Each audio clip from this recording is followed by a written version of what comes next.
This is Racing Unleashed Beyond the Pinnacle. Now we can go racing. Who is going to be king of the late breakers? Wow, qué adelantamiento. Speed up the bremses. Michael Speedle is throwing absolutely everything at this, including the kitchen sink. Tremenda pelea.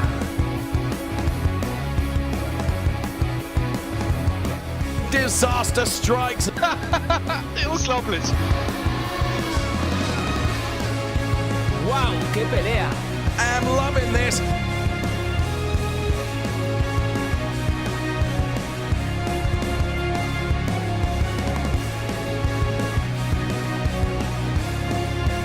Look at this. Absolutely brilliant stuff. This is Racing Unleashed. Hello everyone. I'm really sorry I can't be with you this weekend for the next round of Racing Unleashed. However, my good buddy Matthew Duffin will call you through the action across both the Challenger League and the Racer League. And trust me, I will see you next time.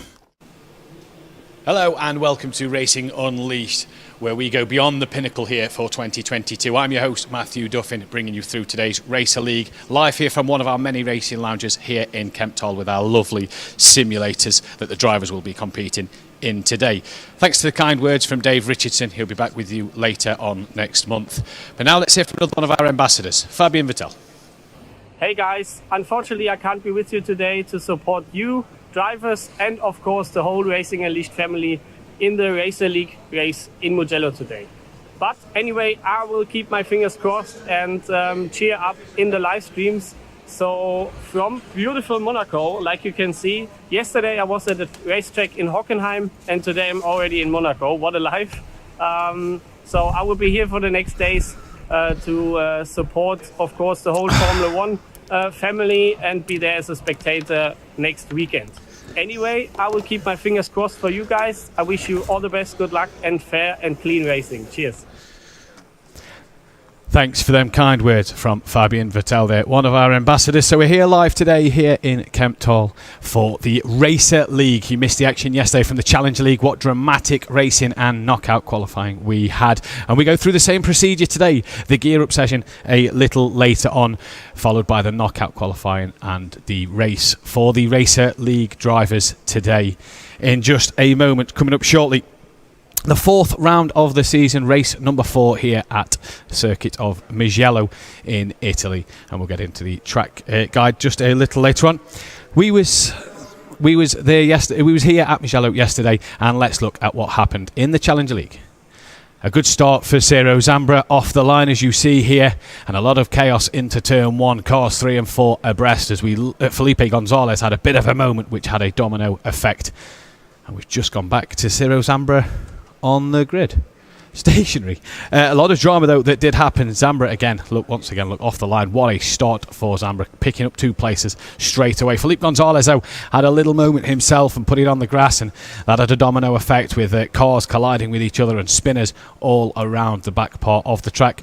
Guzman Migueles had to really get on the brakes there and just caught the back of another driver, which caused again another domino effect, as you can see here from what happened earlier. Just absolute carnage at the exit of turn 1 on lap 1 in yesterday's race. But it didn't end there. The drama didn't stop for the rest of the drivers and the rest of the field, and there was battles galore up and down the grid. Here you see Felipe Gonzalez round the outside, just being squeezed onto the grass, which meant the car bouncing all over. And a rejoin there. Antonio Rivoli, he had some side-by-side action looking up the inside as the driver just comes across him a little bit, gives him a tap, and you can see him just trying to save it.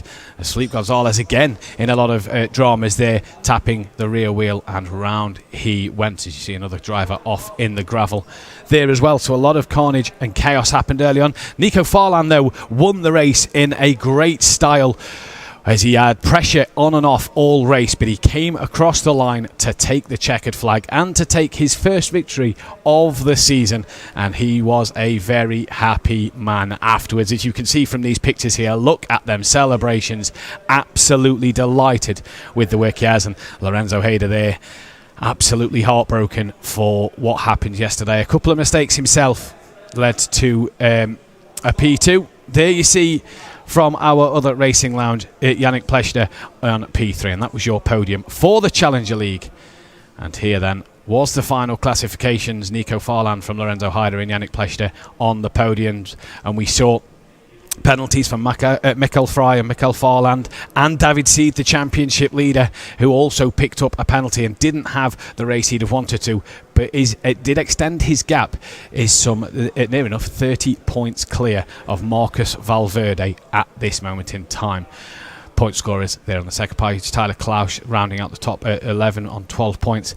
And first time on the board for Luca Keller with a point to his name as well. And he had a great day for himself. Everybody below 24th and down yet to score at the moment. As Andre Wagner there rounding out the top 30 in the Challenger League. Just waiting for the next graphic. There we go, back. Hello then, welcome to today's programme. We've got a lot coming up in today's show. Bit from the Rocket F4 a little later on. Also from our fit and fast trainer, Ralph Moller himself. We'll also hear from Mr. JWW. We was at Miami last weekend for the inaugural Formula One Grand Prix. Let's take a look at what happened.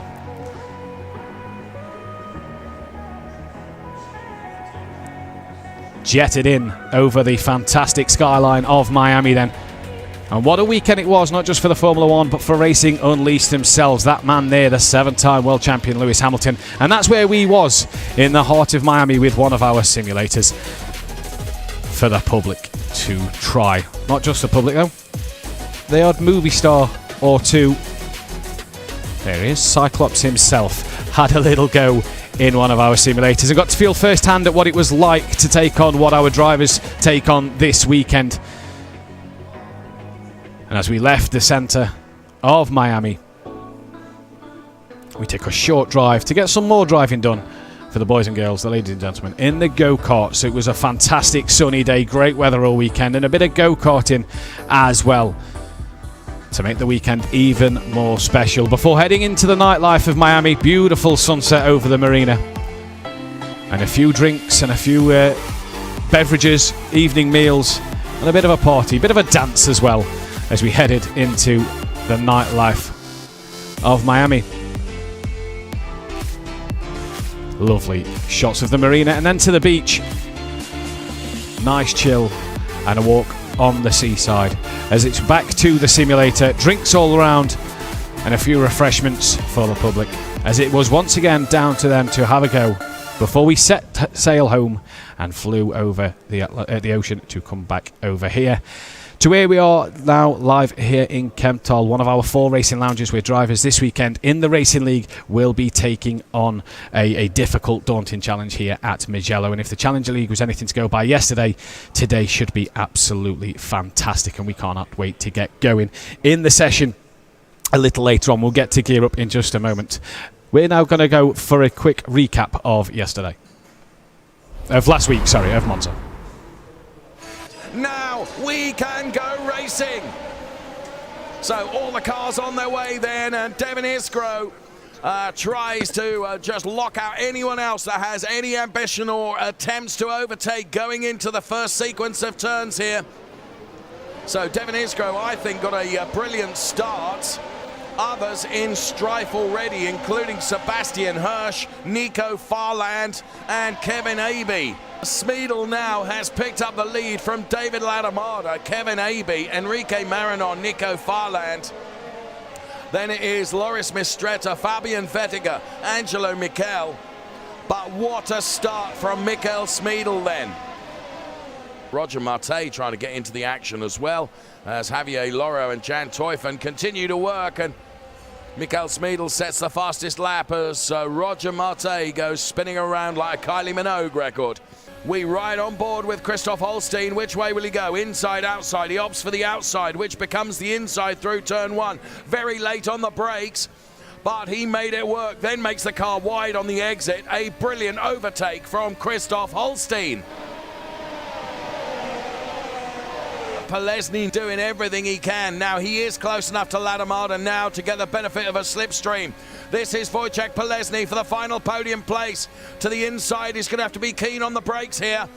A little touch between himself and Dave Ladamada, but I don't think there was anything unfair in that. And Wojciech Polesny picks up that P3 place. Now, Angelo Michel, is he close enough to be able to have a go in the Retafio? I don't think so.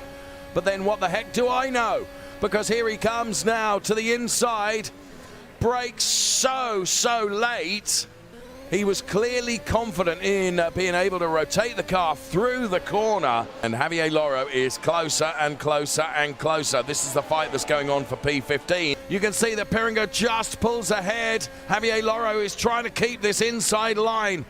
Oh, a valiant effort from Javier Loro, but he just wasn't able to make it work.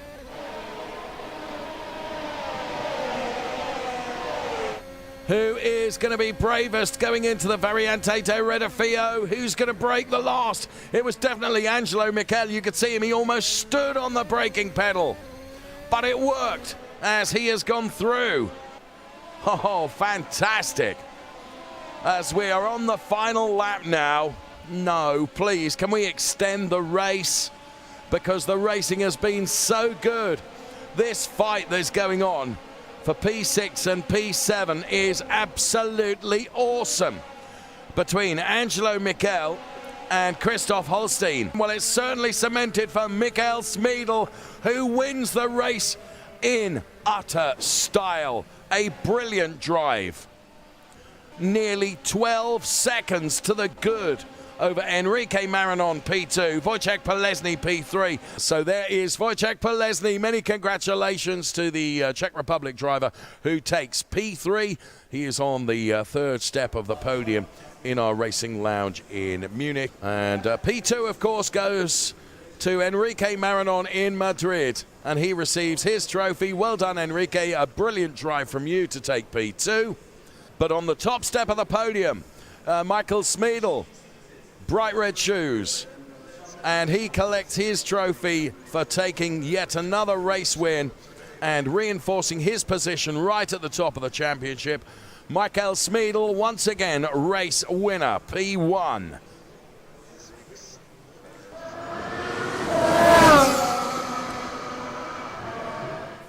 And what a race that was there for Michael Schmiedl as well.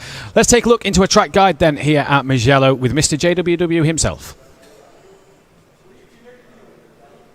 I think as we're just getting it ready. So hello, welcome to Mugello, Italy, one of the more beautiful circuits on the calendar this year. Fun fact, they have the curbstones painted in the Italian tricolore flag, which is one of the most identifying features of this awesome circuit. It's really fast, it's just over 5 kilometers in length, and there's an amazing mix of super high speed straights, long flowing corners where the downforce of the cars really come into play, and crucially, some super high speed braking zones into some slower hairpins. So these guys are really going to have to be on their A game. It's going to be a close race. These guys are going to be going around this circuit like a shoal of fish.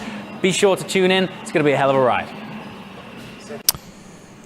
Thank you there then, Mr. JWW. And here are the rankings for the Racer League then. We'll just get them up on screen for you now then. And it is Michael Schmiedl who leads the way, 29 points clear of Enrique Marinon. What a dominant performance this season. P3 is Angelo Michel on 30 points. P4 is Wojciech Polesny. In 5th place, Javier Loro. P6, 2 points behind him is Christoph Holstein. In P7, Dominik Dedic, only a point ahead of David Ladamada, with he's tied on points on with P9 and P10 of Loris Mistretta and Alessandro Sanchez. To the second page of the standings. 11th place is Florian Haas on 10 points. 6 points apiece then for Ivan Kufman, Gian Tufin and Mark Gasner. On 15th place, 2 points for Fabio Vettinger and 1 point apiece for Kevin Abbey and Roger Mart. And yet to score is Ralph Pringer, Devin Braun and Sebastian Hirsch. Then as we are here in the gear up session, then 8 minutes left of this one to go. Currently on board David Ladamara at the moment as we are into this gear up session in what provides to be a fantastic day here in Mugello and here across all 4 of our racing lounges then. Tobias Schmid on the track on his outlap, and a lot of drivers. We saw some fast pace from David Seed yesterday. Tobias Schmid, just been told, is his first time in the car, and here he is. I do believe that is here in Kempthal. Yes, it is. He is on his first drive here at Racing Unleashed. And we saw David Seed yesterday set the fastest time in this gear up session of a 1 minute 20. Can we see a 1 minute 19 from these Racer League drivers today? And I'm sure if anybody could do it, it's potentially Mikkel Schmidl, your championship leader. But Tobias Schmid making his first appearance here at Racing Unleashed with 7 minutes to go in this first session of the day. And he's currently 18 seconds down on his best, but that could change. We had a bit of problems yesterday with the timings on the screen because David Seed took a 4-minute lap apparently, but then improved it at the end. I do have the live timings in front of me and a track map. Every driver out there on the circuit at the minute and is pushing hard so far. The best lap is Enrique Marinon with a 1:33.7, but that you'd imagine will change quite drastically as the drivers start to pump in some faster lap times then. And already Enrique Marinon has just gone quicker. They were 1 minute 20.3, so already into the 1 minute 20s. Lars Bulmer here, new to Racing Unleashed as well, so another new driver on the grid. We had a few debutants yesterday, we also have a few debutants today. And Lars Bulmer then, what can they do as they come through the final corner? Can he put in a decent lap time? Obviously gear up, just final preparations for these drivers today before the knockout qualifying session a little later on. And if you missed it yesterday, you will not want to miss today because it is fast, dramatic action. And I'm sure these Racer League boys are going to put on just as good a show here. Here's Coque Lopez then into the middle part of his lap.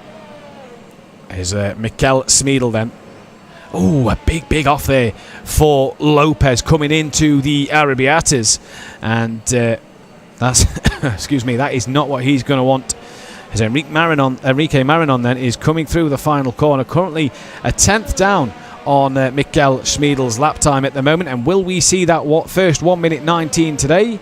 Oh, just out of it as he goes 0.08 of a second quicker than his best time so far. So Enrique Marinon a 10.5 outside of the 1 minute 19, and what a drive at the minute. And he needs a good day today. Needs to get himself ahead of Mikkel Schmidl for the championship. Already some near 29 points behind. Really needs to get on the back of Schmidl and really reel him in. Sorry. So that he can claw some points back in them championship standings. Here is the championship leader himself, and Mikkel Schmidl getting feeling the advantages of the dirty air from the car in front, but also a bit of slipstream on the straights, and into the Arabiatas he comes now. And no improvement through the first sector for Mikkel Schmidl at this moment in time. All the middle sector, 4/10 down you see there on his best lap. That's probably the effect of the car in front. But what he'll be doing here is just preparing himself for that qualifying session and for the race as well, because you've got to follow the cars, you've got to overtake the cars. So Schmidl here can use this opportunity and gear up to try and look to where he can overtake or defend. Javier Loro then, currently on a lap, coming down to the hairpin corner, and here's Enrique Marinon, a 10th down. So good consistency from Marinon early on in this gear up session. And it's not about the quickest lap time overall, as you'll see in the knockout qualifying. It's about your consistency and the ability to overtake the drivers and be consistent in that qualifying session and as well in the race a little later on. Excuse me. And Marinon there, look, just 0.07 of a second out. Oh, a bit too much curb and running out wide. A little wiggle of the car, well saved from him there. Tricky part of the track, that one. Turns 3, 2 and 3 and 4 and 5. Very difficult to get them right, as Javier Loro has gone into P2 now, and the top 3 drivers are separated by less than a tenth of a second. And you go to the top 14 who are separated by just over a second a lap here then, or in their best times at the moment. So this could provide for some decent racing as Holstein there goes into P6. Here's Wojciech Plesnik, currently sitting in P4 at the moment, a 10.5 just over off the back of Enrique Marinon. And again, a little wide from the car in front, just getting onto the grass. And once again, look, both drivers through the Arrabbiata, the first Arrabbiata. And Pellegrini manages to keep it going. A huge off for the car in front. Here's Angelo Michel, who is sat in P6 at this moment in time. There's Mikel Smeedel then, the first man into the 1 minute 19s with a 1 minute 19.9. And I said to you, we saw a 1 minute 20 from the Challenger League boys yesterday. Prepare yourself for a 1 minute 19 in this gear up session today. And we've got just that. And you look at the top 11 now, 9/10 of a second. Top 14, 1.1 as Javier Loro improves his time. And that is David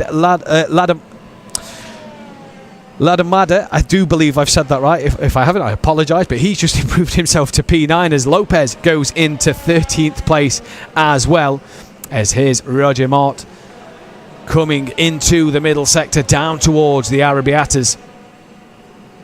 And is he up on his time? He's currently sitting P11, P12, apologies, at the moment, as Dominic Dedic has gone to P11. It was green sector 1, no improvement through sector 2, so he's 3/10 down on his lap at this moment in time. But again, lap times for these drivers isn't what they're looking at. They're looking for consistency, get themselves warmed up, get themselves into a nice little rhythm here where they can go into that knockout qualifying and really start to adapt what is a sprint race effectively, and it's sort of a pre-race reverse championship standings, but we'll get into that one a little later on. Dominic Dedic currently sitting in, I can't find him on the screen, P11 at this moment in time. According to my timing screens, he's not on your timing screens that you can see, but he's P11 on the timing screens in front of me. Currently 7/10 down on his lap. And Javier Loro quicker than Enrique Marinon. Ivan Kaufman has gone into P4. And Angelo Mikel has gone into P5 as well. Here is Dominic Dedic, and the concentration, the determination on the driver's face. You see another driver in the background there as well, but Dedic here coming through the final corner. And that is Ladamada, who's had a bit of a moment there, an off coming through turns 2 and 3. And there is Ladamada here in Kemptol. And again, another driver just has a little look to the right hand side. Obviously the simulators that JWW will talk you through a little later on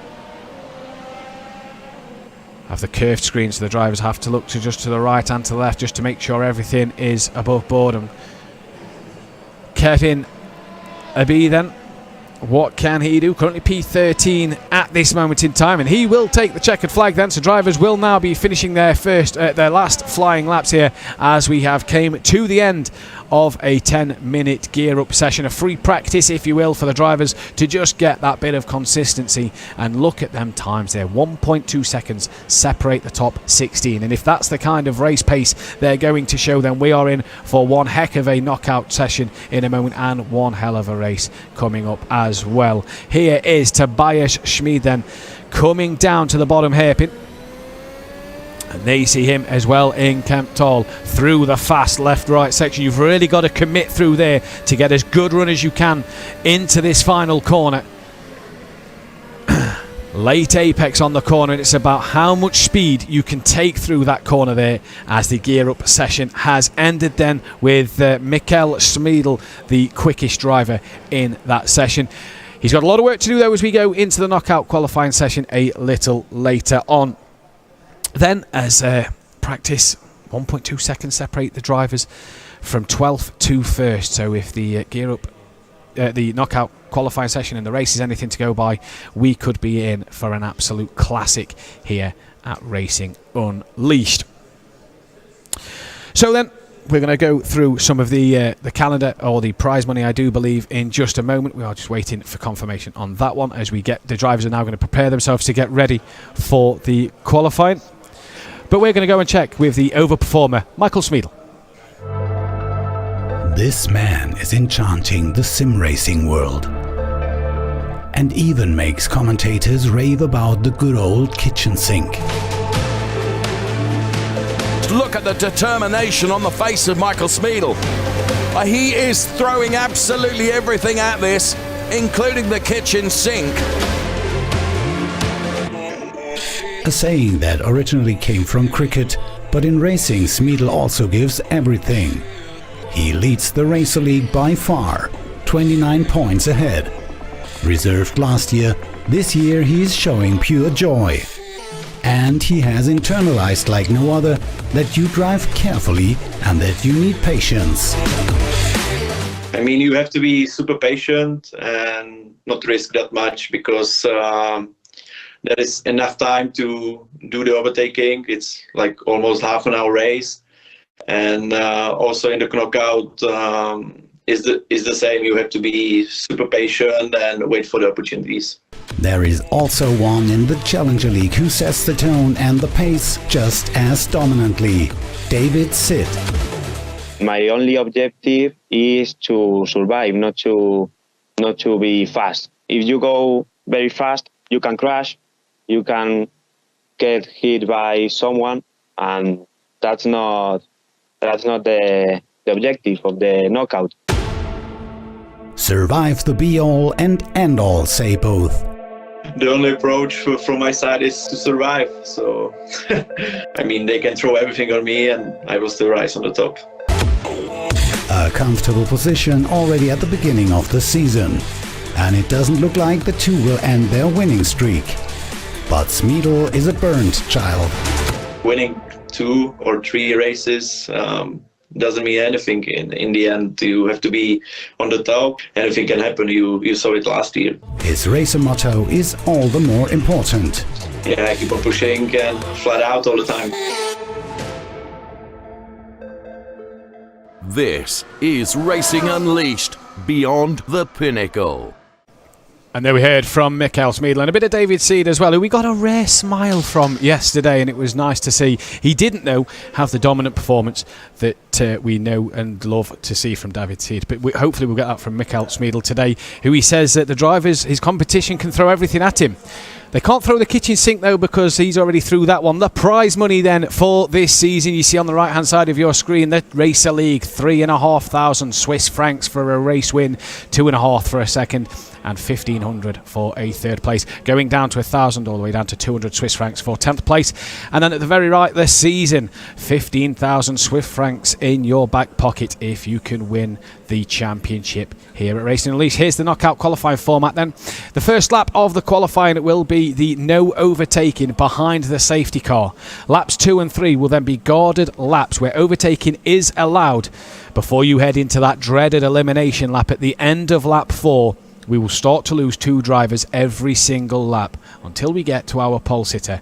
And if yesterday was anything to go by, 0.08 of a second separated first from second at the end of the knockout qualifying, we could be in for an absolute treat today then. So there's the prize money. There is the way the elimination qualifying works. You see in the top right corner of your screen is our social network platforms. Please go and join us on them. Keep up to date with everything that happens here at Racing Unleashed as we go beyond the pinnacle here for 2022.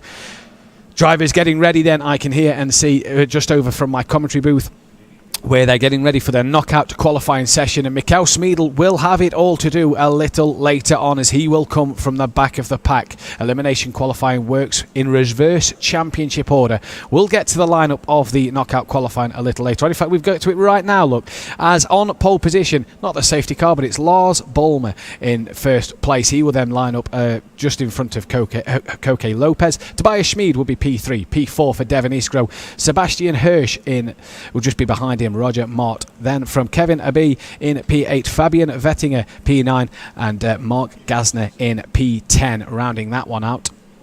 P11 for Gian Tufner, Ivan Kaufman in P12, David Ladamada P13, Dominic Dedic in 14th place, Christoph Holstein in P15, Javier Loro 16th place, and then it's Wojciech Polezny in P17, Angelo Mikel in P18, Enrique Marinon P19, and Mikkel Smeedle in P20, and we'll have to start at the very back of the grid.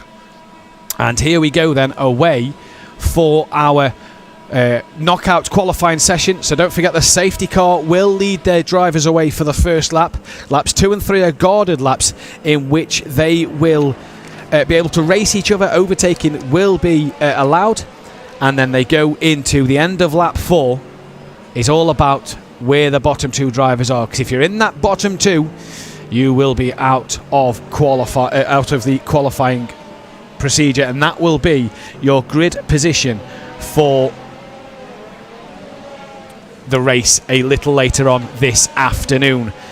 Then, so the drivers preparing their tyres, getting the temperatures they need in tyres and in the brakes, making sure the tyres are at the correct pressures before they head into what is an almighty chance to make or break your chance this afternoon in the race. Grid position, everything here as we saw yesterday at Mugello.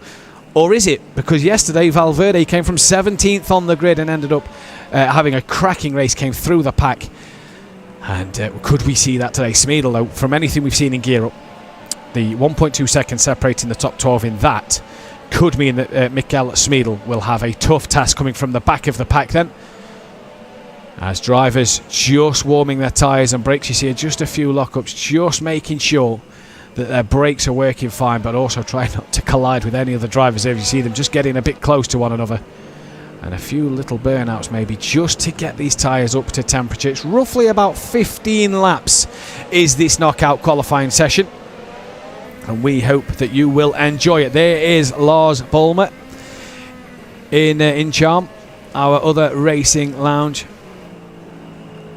leading them away and determined as ever. He's letting the safety car go and is coming round that final corner. He controls the pace here until that start line. Now, remember what happened in the F1 a few years ago? Everybody waited until the line to get going. What is Lars going to do here for us? Is he going to wait until the start-finish line before he goes? No, he's gone now. So he is away in this qualifying session. And Lars Bulmer, look at that. And he's caught the pack napping there then, as he's already created a gap there. And there is Tobias Schmid already battling with Coque Lopez into turn 1.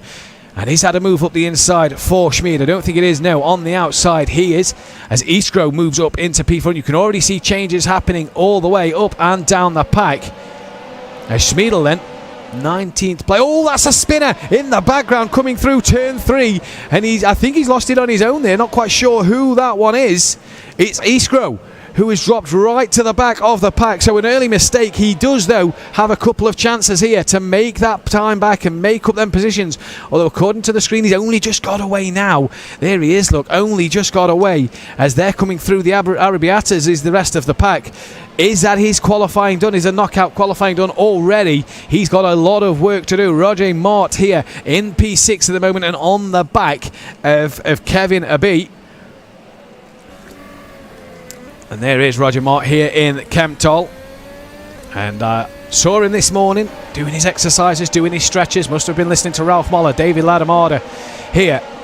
P11 at this moment will want to make some places up. He's currently 0.6 of a second off the back of Kaufman. But has got... There is Kaufman, in fact, on board. And look at how determined and focused he is. And for Ladamara, he has got Holstein on the back of him. And you can see 2 cars in front of Kaufman, side by side here, coming into turn 1. And Kaufman will be hoping for a few mistakes from these drivers so that he can maybe make up a position or 2, because he's not close enough at the minute. Tobias Schmid now down to P4, as Sebastian Hirsch has gone into 3rd place overall then at the minute. Mikel Schmidl has only made the 1 place so far from the back. Enrique Marinon has just made up another place on Angelo Mikel then at the back. So the 3 championship leaders not making the progress they lead, and Eastgrove 12 seconds off the pack of the off the pace at this moment. Mark Gassner in P8, 0.4 of a second behind Vertiger.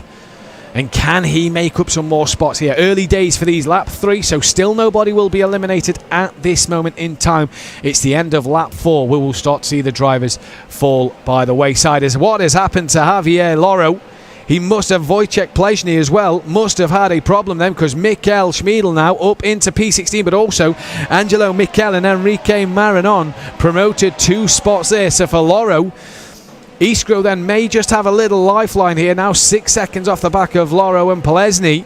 But look, for Loro and Polesny, 2 seconds or 4 seconds off the back of Smeedle. And you have to say that for Polesny here, it couldn't be worse for him on the podium at Monza. And so far, it doesn't look like the grid position is going to be where he wants. And we now get to the eliminations. The end of this lap, drivers will start to be eliminated. And you see there for Loro a 1:29.0 as Iskro does a 1:21.8. So for Loro then, the lap time wasn't there. A clear mistake was made by him as Smeedle has got himself up into 11th place. So what has happened in that mid-pack? Oh, carnage there as Javier Loro collects. I think it was Dedic here. Dominic Dedic was collected by Loro. But what has happened there? And this now gives Iskro an absolute mega opportunity. He's been gifted this one of a chance to survive for an extra run here and get up that grid order a little bit. For Dedic though and Marinon, it hasn't gone the way they would have wanted. And Dedic there, you see that determined look in his eyes, has got to catch Enrique Marinon just in front of him. And for Dedic, 7th in the championship at the moment, and the qualifying not what he'd have wanted so far for him, as he's down the order in P18 and they come towards the final corners now, and we are going to start to see the leaders come through to survive for an extra lap. But for Iskro and Dedic here, this is job done unless there's a few spinners at the final corner. You get the feeling that Dedic and Iskro are done for qualifying. Here is Iskro. Can he get the run on Dedic to maybe make up an extra place and put himself up one on the grid? Don't think he's going to from back there. So Devin Iskro and Dominic Dedic are eliminated from qualifying early days in this one. Now over to Enrique Marinon and Javier Loro. What can they do as they are now on the cusp of being eliminated? And this is what I said about it being interesting. You can be in such a great position, and one mistake you're so far down the pack. Here is Javier Loro in our racing lounge in Madrid. A support in the background you see, fully focused on Christoph Holstein in front of him, and that extra place will see him do another lap. For Enrique Marinon, you feel that it's not enough. 2.9 seconds off the back. He's going to need some mistakes from other drivers if he is to make any more places up here. I do believe Dominic Dedic is actually still going, so not quite sure what has happened there. I think we lost P20 and P19. I think there's only 19 runners according to time screen, so that is why we've only lost the one driver at the moment. But for Loro then, he gets that extra opportunity then. For Enrique Marinon and Dominic Dedic now, you feel their qualifying is done. But for Javier Loro, an extra chance. Fastest lap from Koke Lopez then, currently sitting in the lead, a 1:20.9. And for Loro, he has Michael Schmiedel now a 20.4, some half a second faster, and he is in P11 at the minute. But for Loro, he gets another bite of the cherry. Marinon and Dedic will be done in this qualifying session, and now Loro and Holstein have to make this one count and have to get the job done. You see Holstein just in front is battling with Ladamada, and in fact has got past Ladamada. Who's made a mistake? It's Holstein who was off there, and that's promoted Javier Loro up another spot. And now Ladamada just in front is under pressure. There's a couple of cars in front. Polesny is in there as well as Angelo Mikel. Here is Holstein. And what is he thinking at this moment in time? P16 on the cusp of elimination, but there's 4 cars in front of him, and he's gone wide through the first Arrabbiata, and that could spell disaster off at the second one as well. And you have to say, knockout for Christoph Holstein in this knockout qualifying, and P16 preliminary at this moment in time. But for Javier Loro, 3 cars in front of him, and he has such an opportunity here to go once more. Can he get past David Ladamada in this one? He's got to do it at the final corner. Needs an almighty run through this one. Ladamada a little earlier on the brakes than Loro. Loro though just doesn't look like he's got the momentum through the final corner, so we've lost Christoph Holstein when he gets to the line. We're also going to lose Javier Loro. Oh, as he just taps the back of Ladamada there, just as he gets eliminated, just started to interfere with Ladamada's qualifying there. And for Ladamada, he now needs to put the pedal to the metal because he's got to find some pace. He's got to get on the back of Polesny and Angelo Mikel here if he's going to survive for another lap. So we're down to 14 drivers at this moment in time. Lopez has a 2.5 second gap almost out front. And here is Wojciech Polezny in Munich. Determined look on his face. He's concentrated through the Arabiat as he comes, not even taking his eyes off of the apexes of the corner. Fully focused. A quick check on his tyres, a quick check on the gap maybe to the car in front, and here he comes then down to the hairpin. 4 corners to go, and he knows he's got another run with Angelo Mikel in front of him and Ivan Kaufman. Ladamada Polezny then can maybe gain an extra place or two, but for Ladamada, you feel the gap 1.5 seconds going into the final corner is too big, and Polezny as well, 0.7 of a second, you feel the gap is too big for him to make up any more places. So we've lost Enrique Marinon, and we're going to now lose Wojciech Polezny and David Ladamada. Angelo Mikel now on that cusp of being eliminated. And when we say they need to start to put the pressure on Mikel Schmiedl in this championship, we're not seeing that. And who's that who's made a mistake? That is Fabio Vertiger, who's down to P12, and that is Schmidt as well. Tobias Schmidt has made a mistake through turns 2 and 3, and Vertiger and Schmidt now have put themselves in a disastrous spot, and you couldn't ask for another lifeline if you're Angelo Mikel. He's also just passed Roger Mort as well, but for Tobias Schmidt here in Kemptol, he will be absolutely fuming with himself, really annoyed at the fact he's made a mistake and he's going to be eliminated from this qualifying process. Don't say never, actually, because what has happened then to Roger Mort, he's a bit slow at the moment, and Vertiger is now right on the back of him and has an opportunity. 3 corners left in this on this lap. And if Vertiger can just close onto the back of him, if Mart makes one more mistake, then you get the feeling that Mart here could be out of qualifying. Vertiger wide, very wide, and misses his corner and has missed his opportunity to stay in to do one more lap. So Tobias Schmidt, P12. Fabio Vertiger is... Roger Mort, in fact, has dropped out on the timing screen. No, Fabio Vertiger, there we go, it's just corrected itself, is then out of qualifying. So for Roger Mort, 2 seconds off the back of Angelo Mikel. But you get the feeling that that is job too big for him. He now needs to make sure that other drivers have a little mistake in them and can... so that he can pick up the pace and gain a few more places in this one. Mikel Schmiedl from the back of the pack to P5 in this session. How many more spots can he make up excuse me, as he goes along in this race? For Martin, he can see the other drivers in front, but he needs one of them to make a little mistake. For Angelo Mikel, he will also be out of qualifying unless he can get past Kaufman in front of him, and you see him there in Munich. Hat on, fully focused,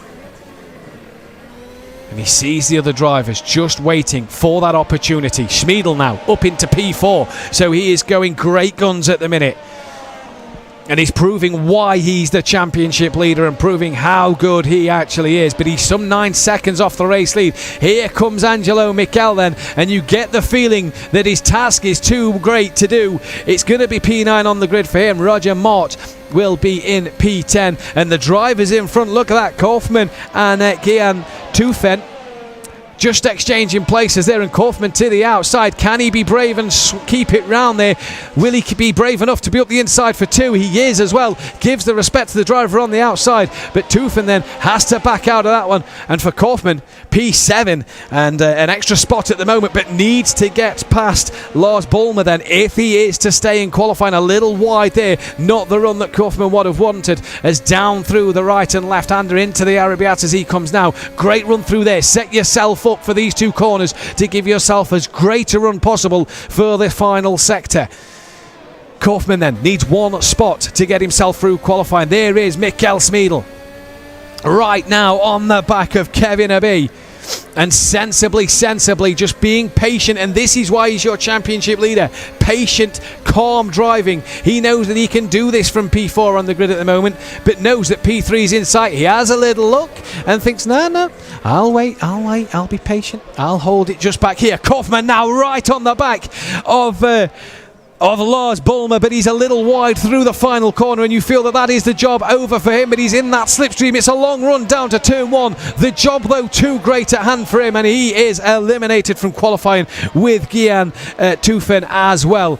They're both out of qualifying, but inside the top 10, so well done to them too. Lars Bulmer now and Lars Bulmer and Mark Gasner have got job to do, although it says Kaufman is P6 once again. I do believe Kaufman is eliminated. Yes, he is. There we go. So, Lars Bulmer and Mark Gasner then.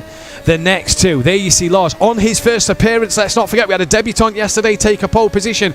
Will we see that again today? Lars, though, has a lot of work to do if he's to be on pole position. You look at Koke Lopez. He has got a decent gap to Sebastian Hirsch at this moment in time. 1.7 seconds. It's then 8 seconds back to Schmiedl, who has got past Kevin Abbey and is now P3 on the second row of this grid in the race coming up a little later on. This is preliminary, though. It can all change in a moment or two's time. Mark Gasner then, what can he do in Munich? Look at the concentration, swinging it through the corners. P5 needs a mistake from Kevin Abbey, you feel, if he's to make up the places through the final corner. And it's going to be Mark Gasner and Lars Bulmer here that are going to be eliminated from qualifying. P5 and 6 preliminary for those two, though, as Gasner comes to the line for P5 and eliminated for him. Lars Bulmer as well. P6 so far, so we're down to the top 4. Kevin Abbey, and you're seeing that Mikkel Schmiedl in front is just driving into the distance. I'd say the sunset, but it's not quite late enough for the sun to set. And he must have been to the shop to buy another kitchen sink, because he's came from 19th place to 3rd at this moment in time. And from what Dave was saying at Monza, he's done it again here in this one. 3rd place, but a lot to do if he's to get on that front row of the grid. He's some 7 seconds off the back of Sebastian Hirsch at the moment. Sorry, apologies for the cut to Miami there. Schmiedl then, work to do so far. Kevin Abbey, you have to feel for him, because he's just not got enough to get on to that front row again. There is Schmiedl, look at him. Concentrated as ever. Very broad young man he is. Look how he's fitting into that cockpit. Very wide shoulders there, squeezing himself in. But I tell you what, it takes nothing away from his talent, because what a driver we have got here. The gap now 7.7 seconds, and that is about 6 seconds to the car in front. But the problem for Mikkel Schmiedl, he's out of time, because he comes through the final corner, and him and Kevin Abbey will be P3 and 4. But for Schmiedl, you have to look at that and think fastest lap as well. So a great drive from him. Kevin Abbey out of this session. For Mikkel Schmiedl, P20 to P3 provisionally. You have to say job well done going into the race. Sebastian Hirsch versus Koke Lopez. 2 seconds is the gap at this moment on this last lap, and you feel that Lopez here has got the job done and has got the job at hand and is doing everything he needs to do. For Sebastian Hirsch, it's going to take a mistake from Lopez.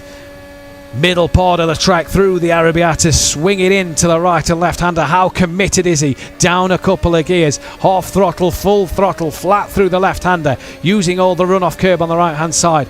Now to the hairpin.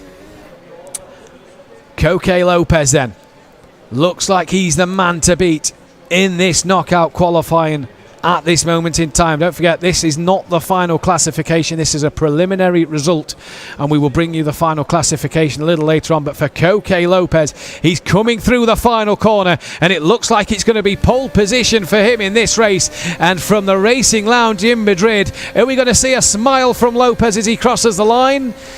He must be talking to David Seed, because no smile there, a celebration for his P1 at this moment in time. For Sebastian Hirsch, P2, and what a job for him in this qualifying session. He's happy with a P2. Look, a smile there, and off come the gloves. Grab yourself a quick drink, Hirsch, and get ready for the race a little later on. For Koke Lopez then, no smile whatsoever.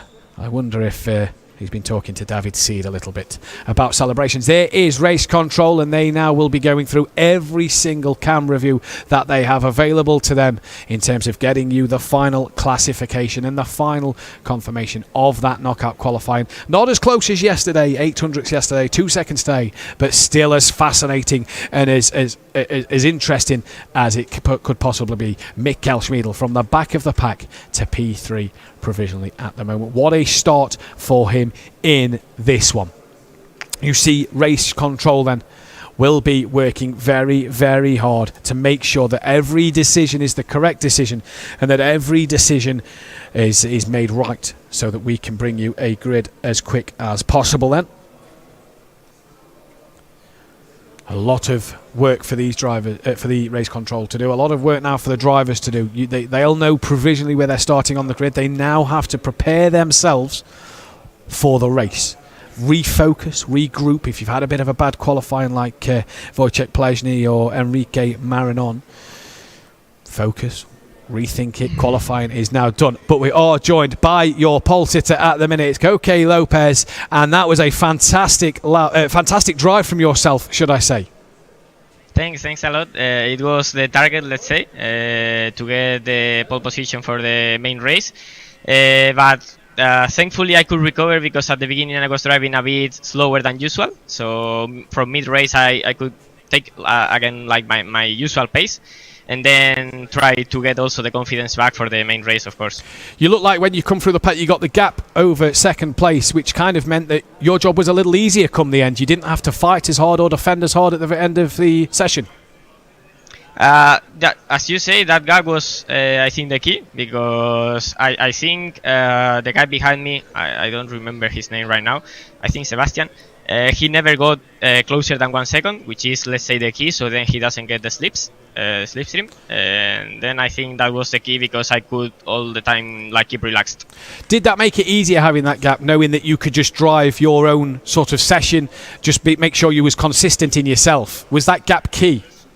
Yeah, as I said, it was key. It was not like the only reason I could keep the gap, because also, let's say, because at the beginning I was driving slow, I couldn't make the gap I would like to have in the end. But then, as I said, from mid-race I started to make my usual pace again. So when I saw 1.4 on the delta time, then I start to push again with the confidence, and I make it a bit bigger again. Going into the race then, you start on the front row of the grid, P1. What's your thoughts going into that one? What can you do off the line? So of course I will try to defend the first position, so then it doesn't happen like last year, because I was also starting on pole in this race, in this track, and I got hit by the guy behind. So my target this time is not to have any incidents and try to have a clean race, and hopefully have a good pace, which is enough for fighting for the victory. Well, we wish you the best of luck, and good luck in the race a little later on. Can we get a smile for the P1? There we go. Best of luck a little later on, buddy. Thanks. So there then is your pole sitter, and very happy that he got the job done mid-race. What we're going to bring you now is just the calendar and the prize money once again, so we can remind you of what is coming up later in this year as well. There once more is the prize money for the Racer League, and if Koke Lopez can win the race, it'll be 3,500 Swiss francs in his back pocket. For Mikkel Schmiedl, he's got his eyes on the 1,500 Swiss francs for winning the championship, but now he's got a job to do from P3 on the grid. And if he brings home P3, that's 1,500 for him, and so on and so forth. There, though, is your calendar. We're at the Autodromo del Mugello today, and we go then next month to Brands Hatch, the 11th and 12th of June, where Dave Richardson will be back live with you for Brands Hatch and Silverstone. I'll be back, though, in August on the 27th and 28th for Spa-Francorchamps, and I'll be here in September for the Circuit de Barcelona, Catalunya, and the Zurich Airport Circuit coming up late in October, with Imola rounding off the season in November. That is all we have. There is our racing lounges, and one in Madrid, one in Schaum, Kemptthal, Zurich, and we're in Munich as well today, bringing you all the action where all the drivers are in their simulators and getting ready to prepare for their race coming up a little later on this afternoon.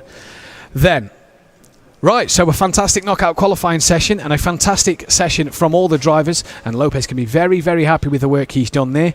Preliminary result, obviously, we will bring you the final classification when race control have brought that to us. Just looking at my commentary booth, they are reviewing a lot of incidents coming in at the moment.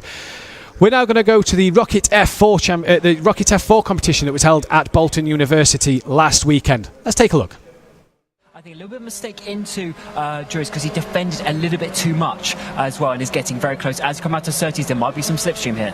Yeah, let's see what can happen. This is going to be a tight one. Hawthorns we've seen before a couple of times. It's not really the best overtaking opportunity, but what can Marcus Luzio do? Can he find his way through? As on the right-hand side of your screen, Zach Sweeney is defending from Ronnie Smith up towards Hawthorns as well. The battle for 5th place. Ronnie Smith's trying to go around the outside. Is where he got the penalty in the previous race for trying to make a move on the inside. And now on the run towards Westfield Bend, here comes Ronnie Smith. He looks to it. He's getting it, and Zach Sweeney's been tapped off. Zach Sweeney into the gravel trap. Ronnie Smith as well. Kai Bacchini has come through and picked up both positions, and Dylan Warren is there as well. And as we come up to start the final lap of the race, Luzio getting very close to Nathan Clifford, coming towards the outside through the clearways up into the Clark curve. That's not going to work out, so he's going to try and get a bit of a over and under as we come towards turn number 1. This is the final lap of the race. These two batting for the final podium place, and Clifford is holding on from the back of the grid. This could be the run. We've seen side-by-side battles here go wrong multiple times throughout the day, and it looks like they're going to try again. Luzio goes towards the outside. He's going to hold it all the way around the outside of Hawthorns. That's going to be so difficult. Clifford's going to push him out wide, but it's just about leave him enough space. As he comes towards Westfield Bend, still side-by-side between the two.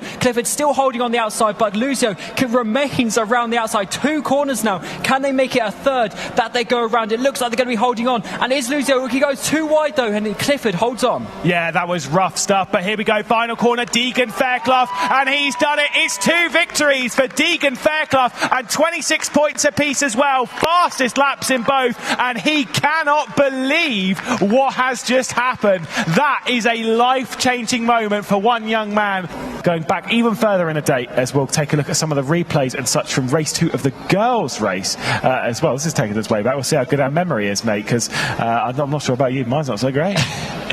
Indeed, we'll see obviously some of the best points of the day. So this is Macy Hitter in the girls' final, of course, getting a good run, getting past Jessica White there as we come through Paddock Hill Bend. You had I think it was Ella Wrigley come there through the outside, but you have to look at the front here. It was Chloe Grant going around the outside of Monica Bolton Ramos. That was a huge moment in the day because then she got the lead and she managed to go off. But this was an amazing move. They both left each other loads of space. Fair, clean racing by the two girls, and Chloe came out on top on that one. Yeah, it was a super move to commit to go around the outside. We'll see it again from offboard. You can see how the space given is absolutely perfect again from both of them. Well, we also have Monica Bolton Ramos crossing the line to win not only the race but also the title, of course, to win the girls' final here.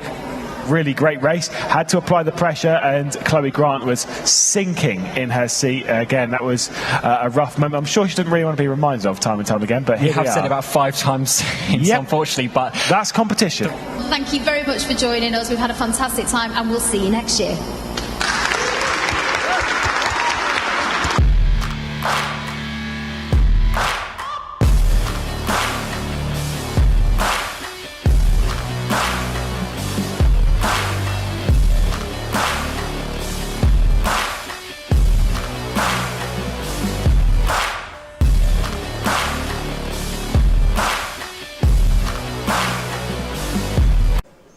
And what a competition there from the Rocket guys from Formula 4 as well. Monica Bolton Ramos, your female, your girls winner, and the boys winner is Deegan Fairclough, and they will have a fantastic opportunity this year to train to get onto the Formula 4 grid for next season in 2023. So we wish them the best of luck, and what a competition and a prize that is life-changing almost. Commiserations to the other drivers who competed in that one who didn't get across the line for the victory. I do believe we are going to bring you a preliminary result so you can just see the preliminary standings once again from the knockout qualifying. The race control are still going through the footage, as the only confirmation we have is that Coque Lopez will be your pole sitter. Everybody else at the minute: Sebastian Hirsch, Mikael Smeedel, Kevin Abbey, Mark Gasner, Lars Bulmer, Ivan Kaufman, Gian Tufin, Angelo Michel and Roger Mott. Rounding out the top 10 at the moment provisionally. And on to page number 2, Fabio Vettinger, Tobias Schmidt, Wojciech Polesny, David Ladamoda, Javier Loro, Christoph Holstein, Enrique Marinon, Dominic Dedic and Devin Eastgrow then round out the top 19. And there you see Race Control are still having to review the incidents from that knockout qualifying session and are making sure that they bring us the correct decision in this one. Now, if you want to be fit and fast like our drivers here in the Racing Unleashed lounges, you might want to take a look at this next bit. Over to Ralph Muller. For braking, you also need strong legs. You want to be a champion, you better work on your squats and deadlifts. Here we have a nice bag. We got 2 bottles in it. Put it in, then go down into the squat, up and up. And again. Come on. 6, yes, and 7, up, and 8, and 9, yes, and 10. Now he could do another 10 or 20, but now, thank you very much, Ben. Now we get in Zero and Tanya. Okay, let's start. Going down, and up in the air. Try 4 or 5 more. Very nice, Zero. You at home doing also great. That's it. Let's go to the next one. Yes! Racing Unleashed. Get fit and fast with me. 99, 100. There we go. Thank you, Rolf Muller, as we go into another exercise a little later on in the programme. But you, for the guys and girls at home and for the guys and girls here in the studio as well, we're going to take a short break. Grab yourself a Kit Kat, grab yourself a cup of coffee or anything else that you might want to grab as well, as we'll be right back a little later on this afternoon with your final classifications, your race and much more action to come.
This is Racing Unleashed Beyond the Pinnacle. Now we can go racing. Who is going to be king of the late breakers? ¡Wow! ¡Qué adelantamiento! Michael Speedle is throwing absolutely everything at this, including the kitchen sink. Tremenda pelea.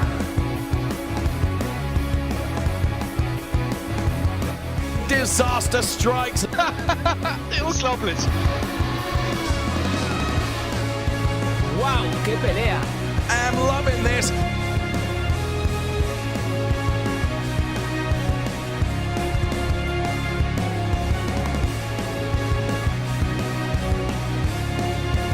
Look at this. Absolutely brilliant stuff. This is Racing Unleashed. And welcome back then, ladies and gentlemen. Thank you for tuning in this morning, and hopefully you'll be back with us this afternoon. I'm Matthew Duffin, your host for this afternoon's racing, coming up in just a few moments' time here at Racing Unleashed, where we go beyond the pinnacle for 2022. We are going to bring you a summary of what happened in the knockout qualifying session a little earlier on, and also a final classifications. I do believe, just looking over my shoulder, the race control does look like they've got it done.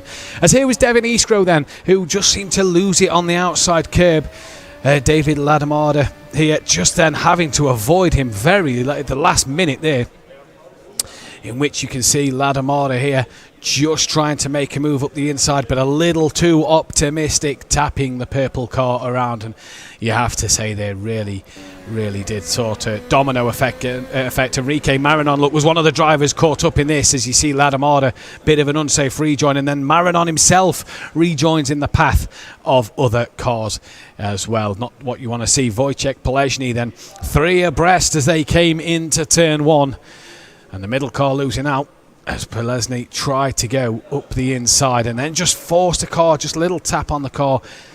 There's a racing room through 2 and 3, but great battles there for Polezny. But it was Coque Lopez, your man on the pole position, and is your pole sitter in this race. Managed to get a smile out of him at the very end as he took pole position in fantastic style, it had to be said. There's the smile and a thumbs up from Coque Lopez as well. He was ecstatic and very happy, but he knows now he's got a lot of work to do this afternoon going into the race. The final classifications then look like this. Coque Lopez will start on pole position from Sebastian Hirsch. Mikkel Smeedel, 3rd place, your leader in the championship on row 2 with Kevin Erby. Mark Gasner and Lars Bulmer will bring up row 3. Row 4 is Ivan Kaufman and Gian Tufen. Row 5 and 9th and 10th place on the grid, Angelo, Mikkel and Roger Mott bringing out in the top 10. P11 then for Fabio Vettinger, with P12 Tobias Schmidt, Wojciech Polezny in 13th place, Javier Loro P14 with Christopher Holstein in 15th place, Dominic Dedic excuse me, P16 with David Ladamada, a few penalties to his name I do believe as he drops down to P17, P18 for Devin Eastgrove and Enrique Marinon P19. And one of the drivers here at Kempthal had a loose steering wheel. I can't remember which one, but had a loose steering wheel. One of the handles a little loose on his right hand side, and had to qualify like that in the knockout format. So the drivers now be preparing themselves across our 4 racing lounges for today's race and for the action a little later on. 21 laps of Mugello, which is going to be fast paced and flowing as well. You will not want to miss that one. Dave Ladamada was the driver with the steering wheel problem, so that may explain a few of the incidents we saw earlier. I've just heard in my ear. So that may explain a few incidents earlier on. It was a loose steering wheel on the right-hand side. The handle was just coming loose. The prize money then for the Racer League this afternoon. You win today's race, you bag yourself 3,500 Swiss francs. You get a P2, it's 2,500. 1,500 for P3. And a grand for P4, and then down to 750, all the way down to 200 Swiss francs for 10th place. And if you do well in the season, you can pocket yourself 15,000 Swiss francs and even a 10th place will get you 750. And there's a look at our calendar. The Autodromo del Mugello this weekend we're at. We then go to Brands Hatch on the 11th and 12th of June before Silverstone on the 30th and 31st of May. Dave Richardson will be back for those races. I'll be back in August at Spa-Francorchamps on the 27th and 28th of August, and you've unfortunately got me again for Catalunya, the Circuit de Barcelona Catalunya on the 24th, 25th of September. We then head to the Zurich Airport Circuit on the 22nd and 23rd of October before Imola rounding out the season on the 12th and 13th of November. Then that is your calendar. And once again, the battle for glory, which will take place in December at an unknown location at the moment. It isn't part of the championship event, but either way, you can bag yourself £1,000 in Swiss francs for winning the race in the Challenger League and £7,000 in the Racer League. That is in December, but as far as I'm aware, a location yet to be confirmed for that one, and I do believe that takes place on the 11th of December. There it is, look, the 11th of December. So same day for the Challenger and the Racer League. And we'll be bringing you all the action of that one as well as the rest of this season then. So there's your final classifications for the knockout qualifying as the drivers preparing themselves to head into this race. It's going to be a fascinating one this afternoon, and Michael Schmiedl especially will want to make sure that he can get the best out of his car and get that into the lead as early as possible so that he can pull away and extend that championship lead. A lot of work for other drivers to do. Enrique Marinon, one of them drivers who has a lot of work he has to do. So then we're going into JWW now with a little explanation of what the simulators are and the 3 leagues. Okay, so Racing Unleashed have 3 different leagues conveniently indicated by the various modes on the driver select switch right here. So we'll start with number 1, which is known as the Fun League. This effectively takes place all in a Give lounge, so you and your friends can come down here and enjoy racing it in your own environment. One would suggest as well it's a pretty friendly, fun driving mode and you don't have to worry about too much. And then we're going to flick up to driver mode number 2. Now this is Challenger League. So Challenger League is stepping things up a notch, and this is where you can actually start to win real money. It's pretty crazy. For first place you can win around about €300, which in itself is incredible. Now in driver mode 2, the ABS and traction control is dialed off a bit, but there is still some reserve there. And then we have driver mode 3. Now this isn't actually a league, this is a sort of halfway house seat time area where the ABS and traction control is dialed off even more before you graduate to Racer League, which is up here indicated by number 4, and this is where things get pretty serious. You can win up to €3,000 for coming first place, which is bonkers. So don't be afraid to take part. It may look complicated, but take it from me, when you get behind the wheel, it's an incredible event. So there we go, Mr. JWW himself explaining the 3 leagues. The Fun League, and like JWW himself said, it's all about fun. You and your friends can go to one of our racing lounges and just experience these simulators, these fantastic facilities firsthand and have a bit of fun. The Challenger League, like he says as well, where you can start to earn some serious prize money. And then if you're good enough and make it into the Racer League, well then that's where the prize money and the competition level itself is boosted even more, because the drivers on display today are on another level, and for these guys they have a difficult race ahead coming up later on in the programme. As we head then into Mugello for the final time this weekend and for the final time this month, Brands Hatch, looking forward to next month with Dave Richardson back in your commentary box for that one. We are going to be looking at Brands Hatch a little more when we come back live next time around, which is going to be a fantastic race. Being from the UK, Brands Hatch, an absolutely brilliant circuit. Overtaking will be hard there, but today is Mugello.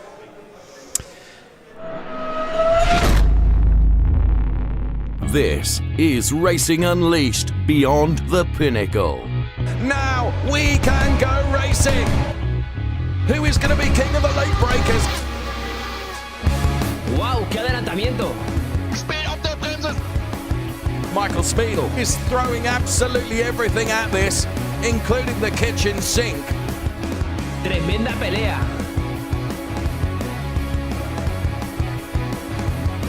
Disaster strikes. Unglaublich. ¡Wow! ¡Qué pelea! I'm loving this.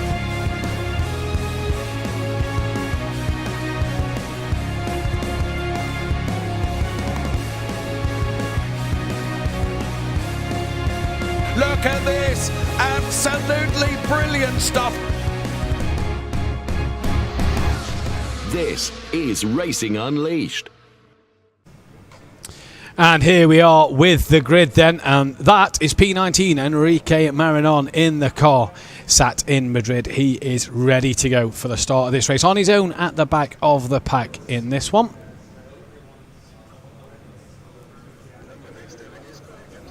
P18 Devin Isco, who I think we can grab a word with here in Kemptol. And Devin, are you looking forward to this race? I think we've just got him in now. Devin, are we looking forward to this one? Hello. How do you feel for the race? I'm annoyed from the race before. I hope that there's no big crash in the first corner where I'm involved. I try to make the best out of it, so yes. Well, good luck. Merci. Devin Isco then in P18 and David Ladamada in P17 as well, getting ready to go in this race. He will be absolutely wanted to make some places up after a poor knockout display. Here's Dominic Dedic focusing, as is Christoph Holstein, getting ready to go in the race as well. Eyes closed on Christoph Holstein there, focusing, zoning in on what he needs to do. Javier Loro, P14. He looks like he's going to be ready to go. And Javier Loro in the chat with us now. Are you looking forward to this race? What can you do? I don't know. Let's see what happens today. There are 21 laps to do to overtake guys, and let's see how we do. Well, we wish you the best of luck, Tornado. Give it everything you've got. Thanks. Wojciech Polezny as well, P13, not the qualifying session he would have wanted, but either way, a tough task he's got to do in this race, lining up 13th place on the grid.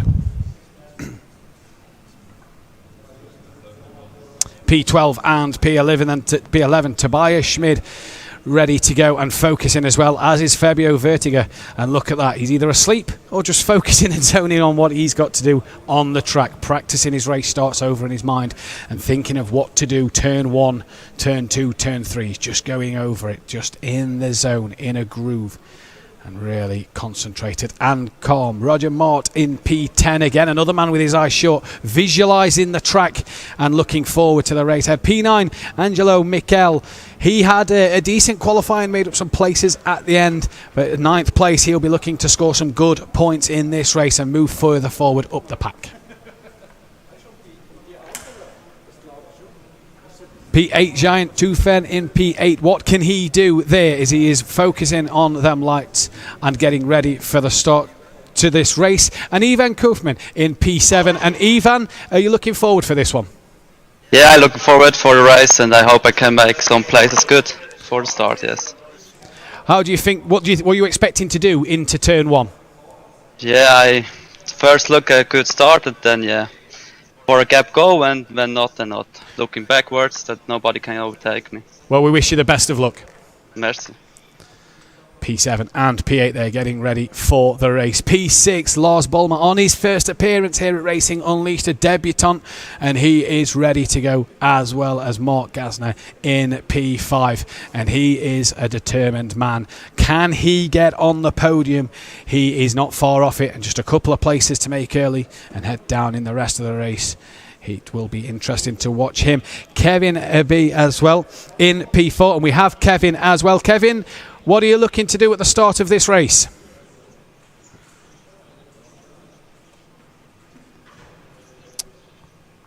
Believe we can't quite hear from Kevin at the moment. There's a smile on his face. I don't think we can hear from Kevin at this moment in time. Kevin, are you there? No. Don't think we've got. I think Kevin's too focused on what he's got ahead of him to talk in this race. P3, Michael Schmiedel as well from Sebastian Hirsch, P2, and Coque Lopez in P1. The green cockpits at Madrid and Munich for P1 and P2. And for Coque Lopez, what can he do? The pole sitter, can he take the race win as well? It's going to be tough to keep Schmiedel behind him, but I'm sure he will give it. These drivers will both give it everything they've got going in to the race then. So that is your grid. That is the way they line up in this one. And the drivers focused. Hopefully those with their eyes shut have got them open.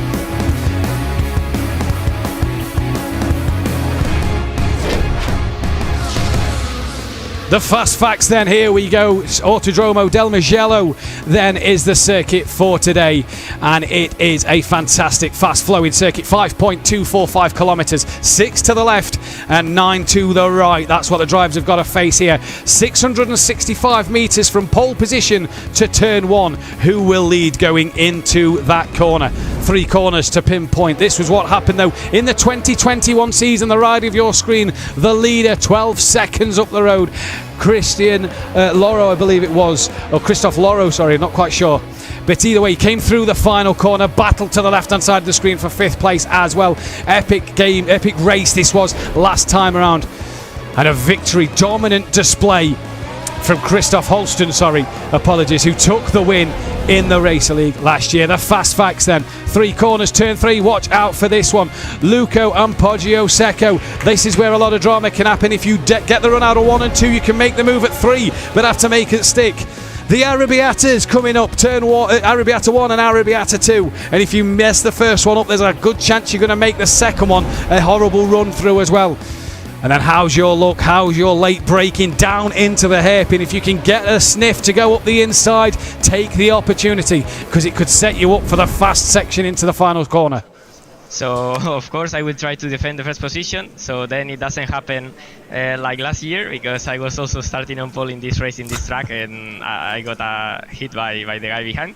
So my target this time is not to have any incidents and try to have a clean race and hopefully have a good pace, which is enough for fighting for the victory.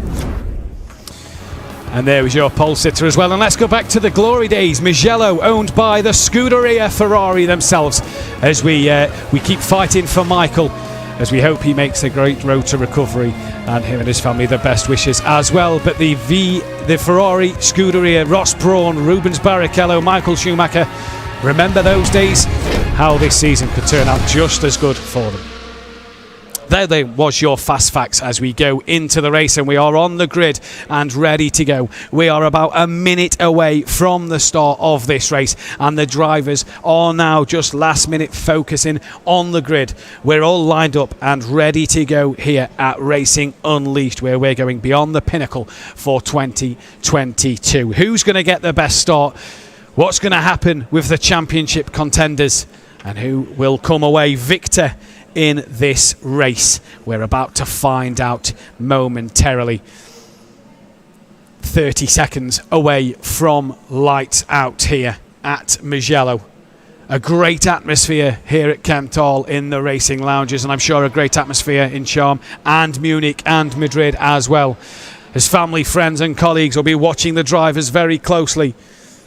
And we are about to get underway. 15 seconds away from lights out. And here we have such a fascinating day for you ahead. 21 laps of this Autodromo Mugello circuit. And we are about to see the lights. We're about to go racing here. The revs starting to rise. No lights yet. They're being held a while here. The lights appear now. The revs are rising. They're being held for an extremely long time. 2, 3, 4, 5, 6. Green and go after being held at the line for a while, and it's a great start from Lopez in P1, who gets a mighty launch off the line, and they head down to turn 1. He's already on the defensive, going left and going right, and that is Michael Schmiedl in the middle of both P1 and 2 and makes his way into second place at turn 1. So a great start from your championship leader, who's trying to get through the pack and into the lead as quick as possible. Company has made a mistake and he's off at turn 2, and a crucial moment for him. He's got to regroup and get back on track as quickly and cleanly as possible. There is Schmiedl already into second place, and a determined grin and smirk on his face as he hunts down the race leader and pole sitter in this one. Angelo Michel up the inside of Abbey, and that is job done from him. P5 at the moment. Loro's up to 10th as well so far. So a great start from these boys. There is Angelo Michel just gaining an extra position, hard on the brakes, and you see the car in the rear mirror just gaining ever so closer. Mark Gassner then P4 at the minute. He's trying to put Sebastian Hirsch under some pressure as they come to the end of the lap. Schmiedl and Lopez still out front and within touching distance for Hirsch and for Gassner here, and they will never say die and will not give up in this race. This is only the first lap, 21 still to come your way. Roger Mart at the minute down in P8 so far, looking to find a way past Tufen down the start straight. This is where the slipstream can really take effect. Here's Dominic Dedic back onto Roger Mart, and you just see in that slipstream now, focused and determined and gaining, looks to the outside at turn 1. Who's the best of the late breakers going into the first corner as we go to Koke, Lopez and Schmiedl round the outside and into 2, takes the lead, and your championship leader is already in the lead come the start of lap 2, and now he can sail off into the sunset as Hirsch is gaining on the back of Lopez, and he's taking Gassner with him as well. Here is Sebastian Hirsch right on the back of Lopez, P3 at the moment. He's got 4th all over the back of him. Holstein down in 10th place. He's looking to head down and gain on Loro with David Ladamoda already making places up to P11. He is flying. Fabio Vertiger has got Dominic Dedic on the back of him, and he's looking to make up so many places in this race, top 10 score points.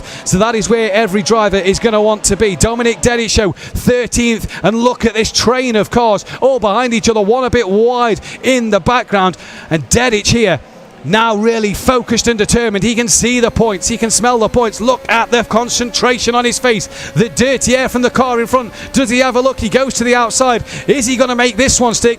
This will be a brave move, and sensibly backs out of that one, tries to tuck underneath, and does he get a run out of the final corner? I think he does, as Michael Schmiedl takes the fastest lap of this race, and Dominic Dedicen had a run. Loro on board, they're 3 abreast down the start straight. Look at Loro here, he's trying to make a move on Mart and gets the job done on Roger Mart, and that is another place. But Loro to the outside, can he keep it round the outside? Really good driving from these two into 2, and Loro gets the place. Dedic did get past Marinon for a moment there. As we look to the left, there is Dominic Dedic in his battle. He's off. Oh, in a collision with another car. Mistake himself from Dominic Dedic, and off and round he goes, and he's got a lot of work to do to recover them places. Gassner on the left hand side of screen, now in the middle of the pack in P10, the end of the points, and on the back of Christopher Holstein as he tries to make up some more places. Here is Gassner on board him, you see him in the cockpit. Wojciech Polezny, not the start to the race he's wanted. He's down in 13th place, podium last week, and not the momentum through the pack this week. He is got to make up some ground somewhere, and Polezny here then, can he make his way past a few of the cars? There's a whole train of them at this midfield point of the circuit towards the back end, but if you're Michael Schmiedl, 1.5 seconds is the gap out front. Holstein now excuse me, Holstein trying to get on the back of Mart and use that slipstream down the straight. Michael Schmiedl, a fastest lap of a 1:20.2, and he's now 1.6 clear in front at the moment. But here comes Holstein on Roger Mart into turn 1, has a look at the send it but can't get it done, and backs out of that one. In fact, that wasn't him, that was Gassner behind who looked to send it on Holstein, but no can do from there. Holstein holding stations at this moment in time in this race. Lap 4 of 21 we're on now, and what a job these drivers are doing, especially if you're the front 3, just starting to put a gap over the other cars. Angelo Micheli staying with P3, and here's Enrique Marinon, needs to come through the pack here, needs to get up and make places, currently sitting in P12, needs to clear the traffic because his championship rival Michael Schmiedl leads once again. Javier Loro now on the back of Glenn Tufen, and can he find a way past? Down towards the hairpin they come, as they're going to look to get a good run through this part and the next, where you're flat through both the chicane into the final corner. Flat through here, towards the final corner. That run through there is so important into that final corner. Angelo Michel now, good run through the final corner, and he could be looking at an almighty slipstream down the straight over Sebastian Hirsch, and here he comes. Can he get that pull from the car in front to bring him closer? There is on board Angelo Michel at the moment, and he's getting a little bit closer, but not close enough. How late dare he brake? And look at the closing speed that Michel has got. Loro's got past Tufan on the timing screens, and Marinon has got past Polesny. Tufan back ahead of Loro, and battles going on down the track. Here is Javier Loro with Gian Tufan just in front. A lot of places here, a lot of places being exchanged, ebbing and flowing on the circuit at the moment, and there's a gaggle of cars all together. Javier Loro here is trying to get on the back of Tufan and get him into the Arabiatas. You need a good clean run through here, and you don't want to be in the dirty air for too long. The car will become unsettled through these corners, and you see each driver using all the runoff as possible. Mark Gasner here, he's also trying to stay on the back of this pack, and he has got Holstein, I think it is. Yep, Holstein just in front of him for 9th place. Gasner in 10th place at the minute and is in the final place for the points. On board Holstein then. And look at the determination. He's patiently waiting. Lap 5 of 21 to the final corner. They all come now. And it's who can get the best run through here to get a slipstream down the straight. Schmiedel pumping in fastest lap after fastest lap.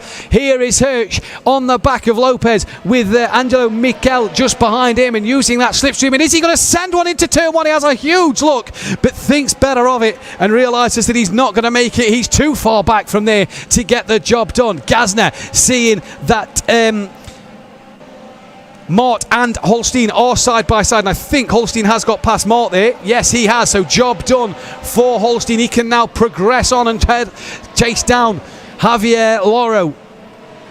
For Roger Mort, his job is not over at this moment in time. He has got Mort Gasner and David Ladamada catching on the back of him, and there you see in that rear mirror of his at the top of the screen, he will be looking at that, just cautiously placing his car where it needs to be placed, using a lot of runoff through the Arabiatas, and maybe just through the first one getting it a little wrong. Who's that up front in front of Loro? I think that's Tufan, who looked a little slow through that section there. Did he have a mistake through the Arabiatas there? But Tufan out the minute, now under pressure. And David Ladamada is really trying to fly through this pack. Wojciech Polesny and Enrique Marinon aren't coming to put the fight to Michael Schmiedel. That'll put an even bigger smile on his face, who's got a 4-second gap out front and laps at another 1 minute 20. Here though, Angelo Michel, he had a look last time. He's coming down into turn 1. Does he think about sending it now? No, bit closer, and he's made Hirsch think about it. Loro defending at Tufo, defending from Loro. Loro trying to go right around the outside, and that is a great manoeuvre from Javier Loro. Angelo Michel on the right hand side of your screen, still trying to hunt down Hirsch in third place. David Ladamada now P11 on the back of Mark Gasner for P10, the final points position, and Loro now can push away and head after Kevin Abbey on the left hand side of your screen. Sebastian Hirsch now has Angelo Michel right on the back of him, and if Michel gets any closer, he's got to think of lunging up the inside. He's got to have a look and take an opportunity to get on this podium. Hirsch then 1.5 seconds off the back of Lopez in this race so far. On board Angelo Michel, and you can see Lopez in P2 up the road. He can see Sebastian Hirsch in third place right in front of him, and he's going to have a look on the rear view of Hirsch then, all about the run through this final corner. And you just get the feeling, you get the sense that Michel is got to send it at some point. Lap 8 of 21, these drivers are about to start. Schmiedel out front is absolutely gone. He's left these guys for dust. And now Angelo getting closer, but still not close enough to look up the inside and make the move stick. Here's Holstein though. He's under pressure from he's trying to go around the outside of Tufan, and Tufan just dropping back here, and Holstein right around the outside. Hold your inside line for turn 2. Great move done, and he will be pleased and chuffed to bits with that one. Mark Gasner, left hand side of your screen, still sitting in that top 10, but David Ladamada is coming at him here, and he's wanting to make this stick and work for him. as he's coming through this section of the track in towards the Arabiatas now. Gets it perfectly right through there. And Gazna here really trying to attack Mort while defending from Ladamada, as he's really putting the pressure on in this race. Lap 8 of 21. And for Gazna, really flying here down the start straight. Mikkel Schmiedel, 5.5 seconds in the lead, lapping low 1 minute 20s. Every single lap he's pumping in is fantastically consistent, and he has just gone at the opener here in this race.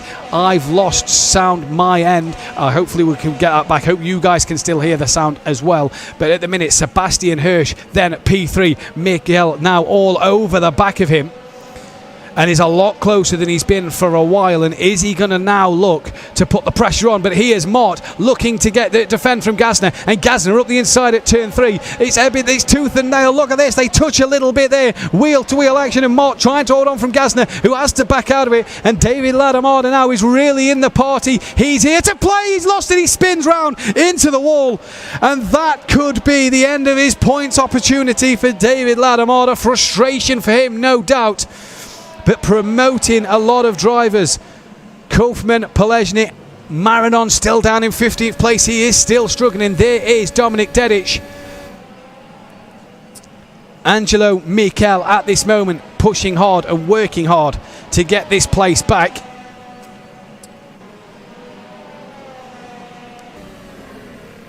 On board now with Angelo Mikkel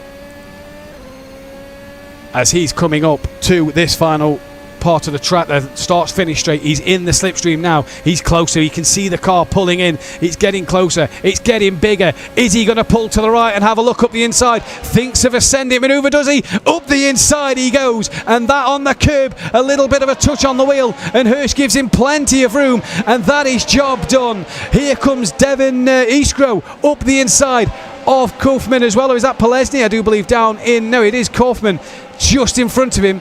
Can't get the move done at turn 1, but for Angelo Mikkel up the inside, and he has got that one put to bed and is now on the back and on the look to hunt down on Lopez. Devin Iskro then, Polezny right behind, Kaufman just in front. What can he do with this race at this moment in time?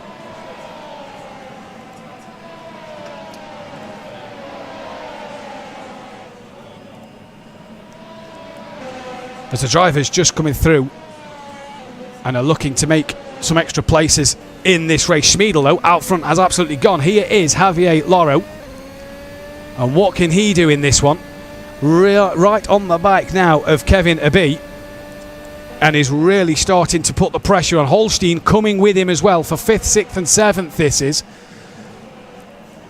And he's really on the back, putting the pressure on and really trying to determine where he can make a move and how he can make the move. Here is Holstein, can see the two cars in front, and Loro getting the benefits of the slipstream here, pulls to the outside. Great defensive drive at the minute from Hirsch, forcing Loro to go right around the outside, and what a job that is there. I'm sure he'll be grateful of that one. And easy done. Gazna now on the back of Mort once again, lap 11 of 21, looking up the inside into 2. They rub wheels a little bit, giving each other so much respect. And did Gazna just close the door on Mort a little bit, and Mort taps him round. They both go into the gravel, and you have to say Gazna looked like he shut the door there. And losing placements, Kaufman now into the points, as is David Iskro as well. Polezny just outside of them, and Enrique Marinon in P12 now, but it's still not enough for Marinon. And in this championship he's going to lose out massively to Schmiedel and to Angelo Mikkel. Christoph Holstein here, right on the back once again of Javier Loro. No, of Kevin Abbey, sorry. Loro got past at turn 1 last lap. Kevin Abbey now trying to hold on from Christoph Holstein. Wojciech Polezny on the back of Devin Iskro for the final point scoring position. And this will pull some points over Enrique Marinon in that championship. There is Polezny Just look at that determination to get into the slipstream, get the run out the final corner, use that slipstream, and here he comes. Eastgrove's got to defend, he's got to defend early. The speed that Polesny's got, Holstein round the outside of a B, and that is job done as well. And Polesny has passed Eastgrove. He's gone deep though at turn 1. Look at that, he does all the hard work and goes too deep at turn 1, locks up, runs so wide. And back down to P11. Easy as you like. Eastgrove takes that one back. It's like taking candy from a baby, he says. As Marinon trying to get on the back of these boys now and really work hard. Devin Eastgrove there. A little smile on his face. He knew that one was easy pickings for him. And can once again make his way forward up the rest of the field. Through the Arabiatas he goes. Into the middle part of the lap, and there's looking back from Devin Eastgrove at Polesny, and on the back of Polesny now is Marinon. And you have to say that Marinon will be wanting to get a move on here. He wants to get into the points, lap 12 of 21. Schmiedl, I think, must have made a mistake last time this lap or something. His gap's come down to 2.5 seconds, 1 minute 20.3, so still good pace from Schmiedl. Angelo Mikel and Sebastian Hirsch putting in their fastest laps of the race. But here, though, is Eastgrove with Polesny all over the back of him. It's round 2. It's another rematch of this epic battle that we saw on the last lap. And Polesny, right round the outside, tries to chop the nose of Devin Eastgrove off, but sticking his nose up the inside, keeping it there. Polesny right round the outside, job done, and into the points for Wojciech Polesny. And he can now start to make a move to catch the car in front. Gazner, 16th place after an earlier problem. He's now looking on the back of Mort, who's really dropped down the standings here. And Gazner then trying to fight his way back through. Here is Wojciech Polesny. And in the background, Eastgrove's got Marinon right up the back of him. And you feel that Polesny now has got the bit between his teeth, and he's going to absolutely put his head down and go flat out to gain on Ivan Kufman in P9. Still a long time left in this race, lap 13 of 21. And here is Enrique Marinon trying to put the pressure on Devin Eastgrove. There is Marinon, just talking to himself, just making himself fully aware of what he's got to do. Needs the run through this final corner, and now into that slipstream. Enrique Marinon closing, but how close can he get? Will he pull out and have a look? He's going to be sent to the outside, but can Marinon go right around the outside? No, he can't. Eastgrove keeping it side by side. Marinon will have the inside corner for turn 2. Looks like he can get the job done, and contact made between the two of them. And round goes Enrique Marinon. And that is the end of his points position. You feel there, he's not going to get that one back. Promoting Dedic up to P12. And for Fabio Vertinger into P11. And here is Gian Tufen, P8, on the back of Kevin Abbey. Just looking to make a move. Where does he think of using his opportunity, using that extra speed in the car, in the slipstream? Has such a great chance today to get this job done. Tufen here, absolutely flying. The lead out front, Schmiedl, 3.5 seconds out front. He has again just pulled away. Lopez doing his best lap on that last lap, but it's still is 6/10 slower than Mikael Schmiedl. Tufen, though, in that slipstream now of a B, and was 4/10 quicker on that last lap alone. He said his best lap on the last lap, and he's closing. How good is he on the brakes? Not good enough, because he just patiently waiting behind a B then. And he has work to do once again, still using all that runoff you see there. Lap 15 of 21, we're coming to the end of what has been a fantastic Racer League race here. And Mikael Schmiedl will once again be full of smiles and be absolutely chuffed to bits with the way he drove. Here's Tufen then. Kaufman on the back of him. And he's got Wojciech Polesny trying to close that gap. So the more that Abbey has these two fighting behind him, he can pull away. And Polesny can maybe start to put the pressure on. There is Polesny.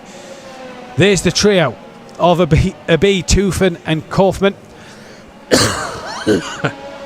As what has happened to Gasner further down the order, Marinon and Ladamada have got past for P15 and 16 there, so another couple of places gained for them too. You still feel that their task for points, though, is too hard in this race. Tufan now, though, 0.4 of a second, didn't get the greatest of runs through that final corner, and Tufan now is more under pressure from Kaufman than he is from Abi, and you see from behind the rear wing of Tufan there, Kaufman closing, looks to the inside, looks to the outside, does the old switcheroo, can he tuck underneath? No, he can't, as Tufan there, brilliant driving from him, great defensive lines, and manages to hold on for P8 at the moment. This will help Abi just pull away a little bit unless he makes a mistake, but also it'll help Polezny get onto the back here for maybe a few more points in the end of this race. Tufman looking for P7, Kaufman looking for P8 and maybe P7 in this one. Fantastic driving. There is Ivan Kaufman looking on the back of Gian Tufan then.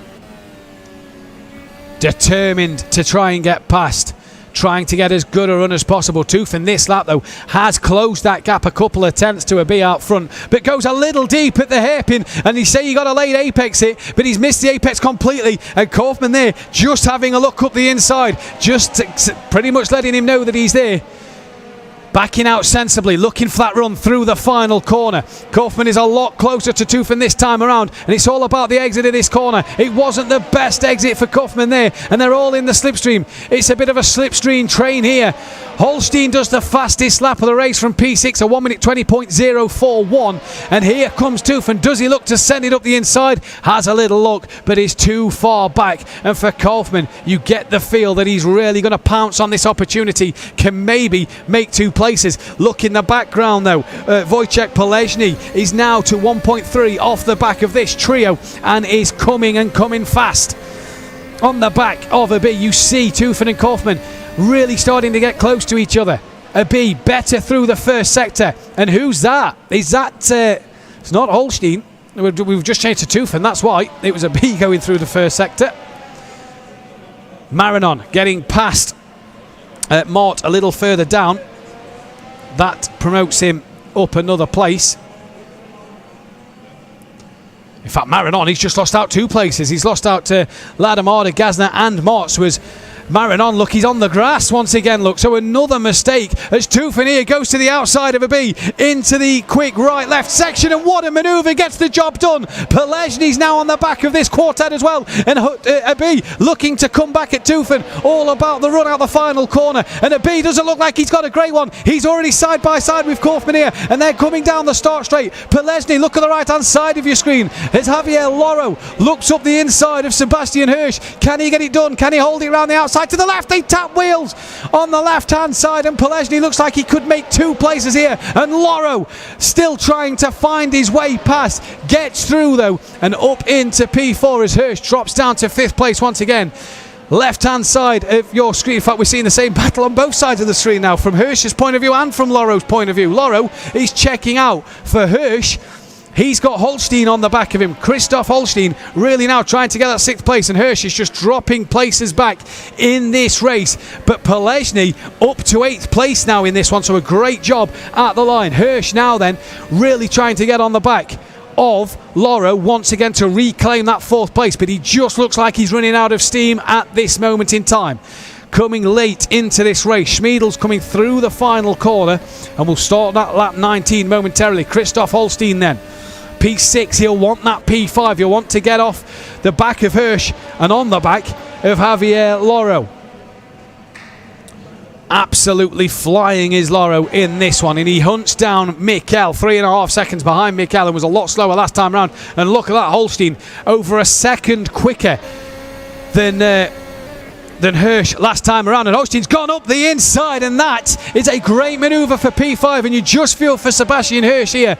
He's just running out of steam and he's losing that momentum, and it's gone from P3 to P6. The later this race has gone on, the more his pace seems to be dropping off, and Kaufman is in the pit lane here, it's saying on my screen. He's coming into the pits, so what has happened there for him? Was running so well and is now dropping down the standings and he's out the points. Dominik Dedic now in the points. He's out this race. Ivan Kaufman out the race and out the cockpit as well. I wonder what has happened there. Marinon down in 18th place now, so what has happened to him once again? But Dedic now into the points. Hirsch, P6, still trying to look on the back of Holstein, but he's just losing time every single part of this lap that goes on. He's losing more and more time to Hirsch, to Holstein in front. Luckily though, for him, Gian Tufen behind is 6 seconds behind, so he won't really be a problem as Lopez puts in his fastest lap of the race.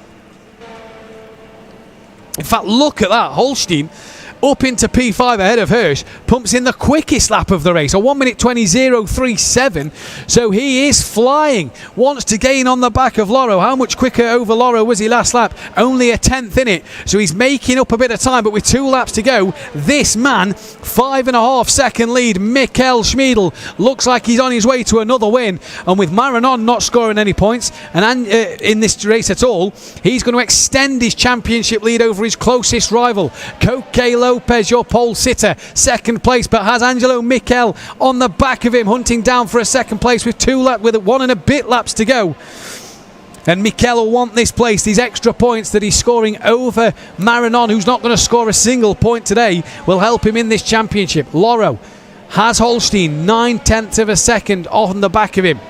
Holstein has to make ground up at the rest of this lap, and then has 1 lap left after this to really have a go. Lopez within 9/10 of a Mikkel within 9/10 of a second of Lopez here. And we start the final lap of the race, and Mikkel Schmiedl absolutely flying in this one. Has left the pack here. And for Sebastian Hirsch, your heart has to go out for him. He's just dropped off so much the longer this race has gone on. Tufen too far back. He's got to be careful though, because Polesny's still within touching distance. One mistake and you sense that Polesny could get through. But what happened to Kaufman to cause him to get out the cockpit and retire from this race? Devin Iskro up to P11 ahead of David Ladamara. And it looks like there will not be many changes of position, and Polesny there really pushing the car, just running a little wide. And we come to the end of this race nearly, and Polesny's trying to throw everything at this one. He's giving it his absolutely all. His foot is flat to the floor as he's trying to catch, but this man has had a dominant race, P3 to P1 in 2 laps, and what a job he has done to just pull away from the rest of the pack. Mikkel Schmiedl, take your hat off and give him a bow, a round of applause, because he wins yet again here at Racing Unleashed, and a very, very happy man. High fives all around, and the tap of the cockpit as we come to see. Very, very pleased with that race. Second place then for Koke Lopez, and Angelo Mikkel crossed the lines third. Javier Loro P4 from Christoph Holstein fifth. Sebastian Hirsch down in P6 with in fact Loro on my timing screen. Who's asked Lopez? Oh no, it's okay, he's finished the race, he's just come round on his cool down lap. Gian Tufen P7, it's saying Javier Loro's dropped to P6 on my timing screen. I'm not sure if that's correct, but this results are preliminary anyway. The final results will be brought to you later on. Tufan comes across P7. Wojciech Polesny has crossed the line in P8. Kevin Abbey down in 9th. Dominik Dedic will round out the points. Devin Iskro P12. David Ladamada P11. Although it's saying Iskro, according to my timing screen, David Ladamada P11. I think that's just where they've stopped on the track. So Iskro P11, Ladamada P12. And that is your preliminary results, which we'll go through again in a little moment's time. That is race control, and that is where it is about to get busy. You feel a few incidents in that race that require looking at, and you just feel that if you're one of them 3 men there, you're going to have to investigate a few ongoings. But what a race, what a drive from Mikkel Schmiedl. This man, Koke Lopez, P1 at the start of the race, finished P2. So a good result for him as well, and that'll really help him in the championship standings once again. A fist bump from what looks to be fellow driver. There is Mikkel Schmiedel. A very, very happy Mikkel Schmiedel, just going through the race, explaining how he felt. Obviously colleagues, friends, family. You see him there just to the right in the background in what I believe is Munich. Yeah. He will be a happy man indeed. That is Angelo Mikkel, and he on the podium will take that, closes the gap, in fact probably pulls ahead of Enrique Marinon, as he will not score a point provisionally. And he looks exhausted, looks absolutely chuffed to bits. Someone fetch that man a bottle of water, because he looks like he needs a drink. He looks exhausted. That's how I felt Friday morning when I was able to have a quick run on one of these simulators. That's exactly how I felt. But what a job nonetheless for Angelo Mikkel. And you see that, I think that's Pelezny sat on the chair, taking on some fluids, reflecting.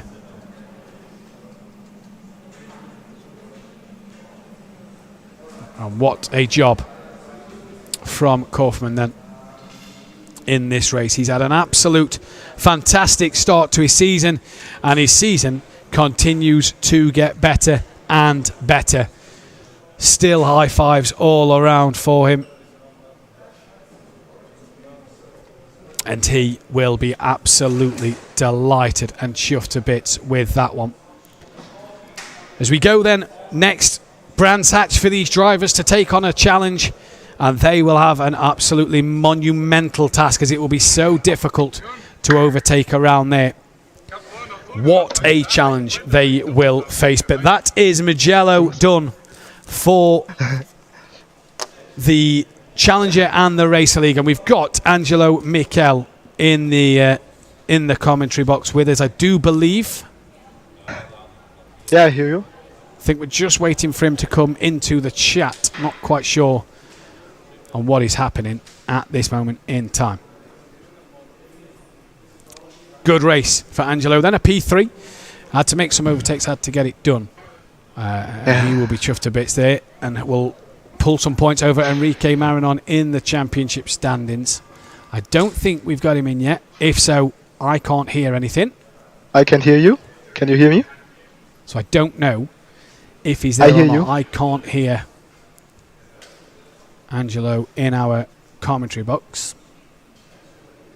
I can hear you, but this one, it's not working. So I think we're having a little technical error here, folks. So not sure what's happening. No sound on my end, so I'm not quite sure what is happening.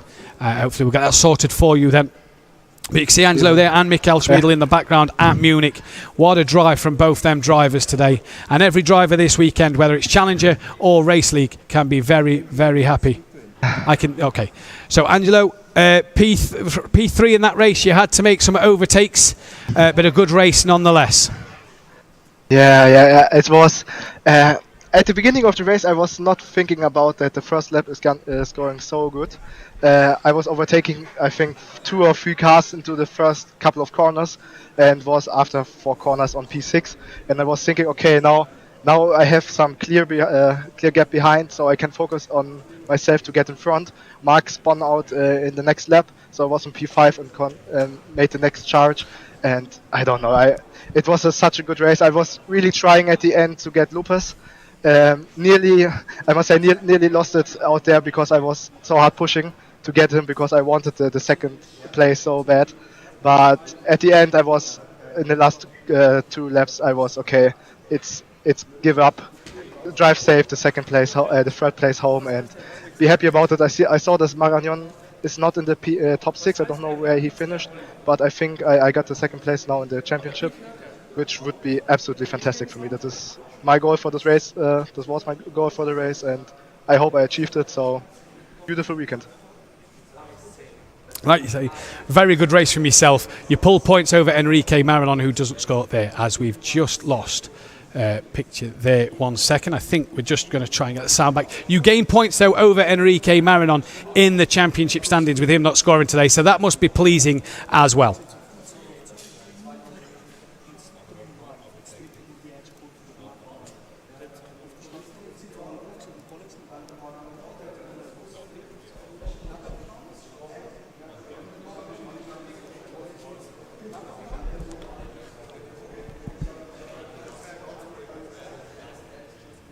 And we got Coque Lopez in with us now, and we spoke to you earlier about the pole position. You turned it into a P2, and that seemed as good as you could do today because Schmiedel just had too much pace. Yes, you just said that Schmiedel had too much pace. I saw from the very beginning that he was all the time close to me, so I tried to defend a little, but also not become crazy defending a lot because I knew my goal of this race was probably gonna be getting the P2. And in the end it was like that. I could keep a decent pace, and I'm so happy about this second place because also I didn't train as much as I would like, but still the pace was more or less there. Like I say, the pace was more or less there. Kind of a race that when Schmiedel got past you was kind of on your own, and just again similar to the knockout qualifying, it was about consistency and making sure you didn't make any mistakes. Yeah, it was basically the same actually, because even the gaps I had with the guy behind were pretty similar. And also, both of them in the knockout and in the actual race, they were making the gap shorter, closing the gap. But in the end, in the last 2-3 laps, I could make a step to keep the gap like that and not letting him close it. And again, on the podium for P2, fantastic job from yourself. You must be pleased with it. Thank you. And we have the sound back now, so I can hear for Mikkel Schmiedel. We'll get him in just a moment, and he will be a very, very happy man nonetheless. And I think we have him in now. And here he is, Mikkel Schmiedel, your race winner. That was a very, very good job from yourself. Yeah, it was a good job from my side. Obviously, I had quite a crucial weekend because I had to do an online race yesterday at my home. So I was traveling twice to Munich and then back again. But it was a great race for me. Obviously, I did quite well in a knockout, so that was a good start for Sunday.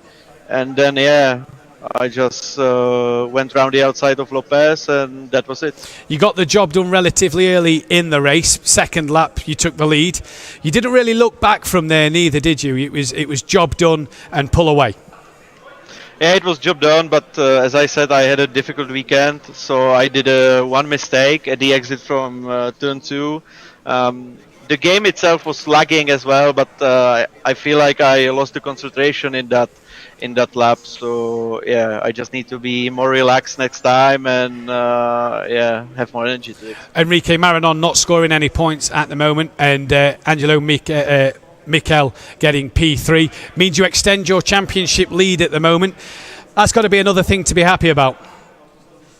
Well, to be honest, I'm not looking on the others. I'm just doing my job, and to be honest, I don't care. Well done on this race this weekend, and look forward to seeing you at Brands Hatch. Thank you. Bye. So there you have a very happy podium 3, and there is a very, very busy race control who are looking to get everything sorted so that we can have a final classification for you guys a little later on. Apologies in the interviews, we did lose sound on my end, but we had it back now, so hopefully we can run again nice and smooth as always. But you get the feeling that them 3 men there are going to be very, very busy in the race control section here in Kemptol.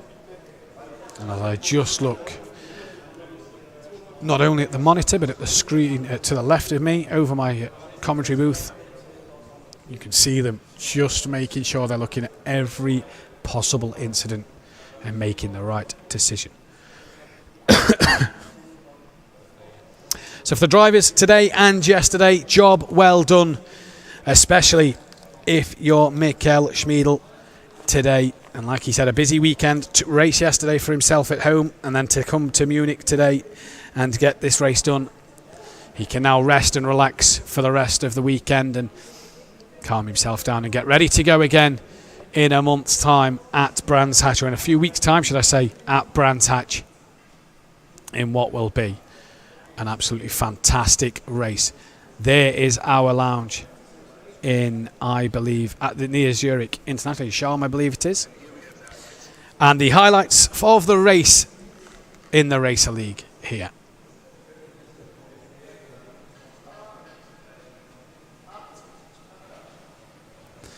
So Wojciech Polezny just turning in and making a little bit of contact. Both cars kind of turning away and in. Mikkel Schmiedl then had the job done as easy as you like. Round the outside, and look at just that mid-corner speed. Thank you, mother, for the carrots, he was saying. Job done. Dominic Dedic through the middle and on the brakes. Up the inside, around the outside of one and up the inside of another. 3-1 normally doesn't work, but for Dominic Dedic here, he seemed to gain a place at least before losing it on the curb, and a huge impact. Polezny then went up the inside, and you can just see patiently waiting, but a bit of contact spinning a driver and himself around.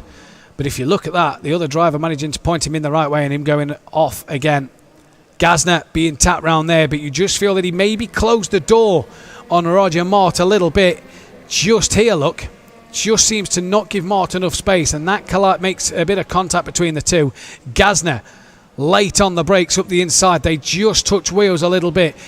Plenty of room and respect for both drivers there, and through two, and you come into three, and that is hats off to both of them drivers. And look at that round the outside, a bit of bumping as they go. Devin Eastro had a car lose it on the curb in front of him, and he was left with nowhere to go. A bit of contact before. Didn't lose it on the curb. Look, tap on the rear from Devin Eastro, just turning in on him as Roger Mart tried to go up the inside.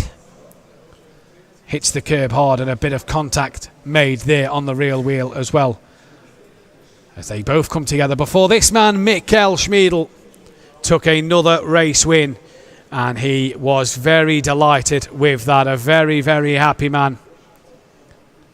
And high fives all around, and his famous tap on the cockpit as well. And here he is, look.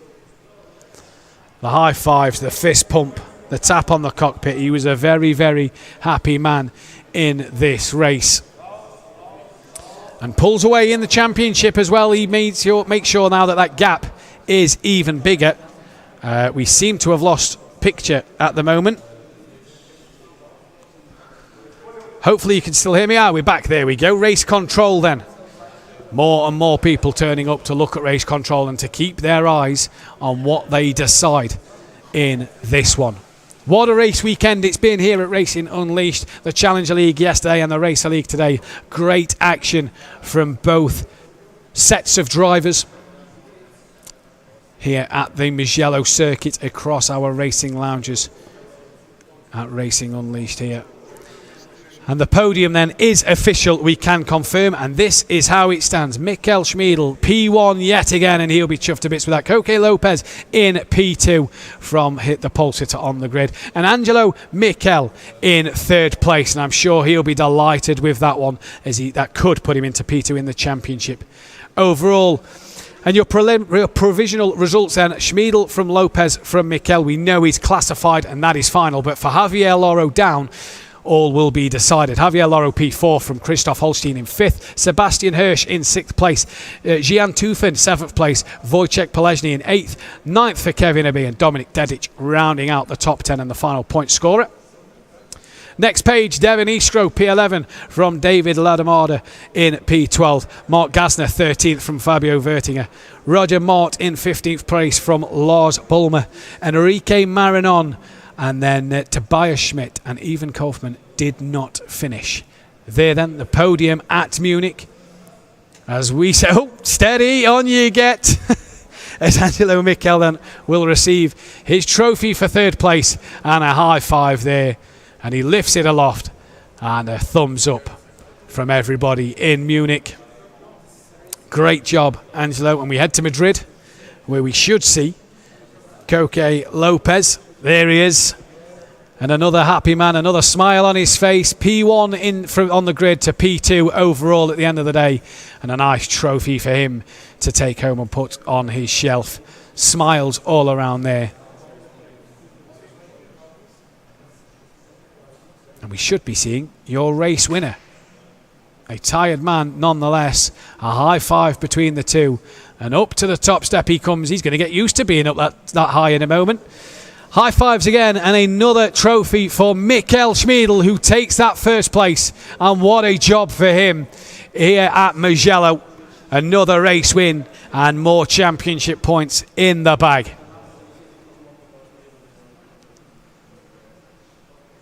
Smiles all around there then. And that is all we have time for then here at Racing Unleashed. I've been Matthew Duffin. It's been a pleasure here. We'll see you in a couple of weeks' time at Brands Hatch. Goodbye. This is Racing Unleashed Beyond the Pinnacle. Now we can go racing. Who is going to be king of the late breakers? Wow, qué adelantamiento. Michael Schmiedel is throwing absolutely everything at this, including the kitchen sink. Tremenda pelea.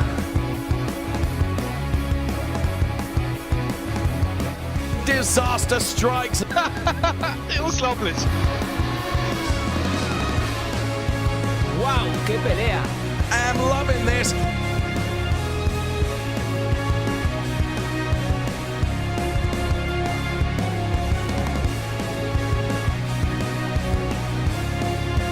Look at this. Absolutely brilliant stuff. This is Racing Unleashed.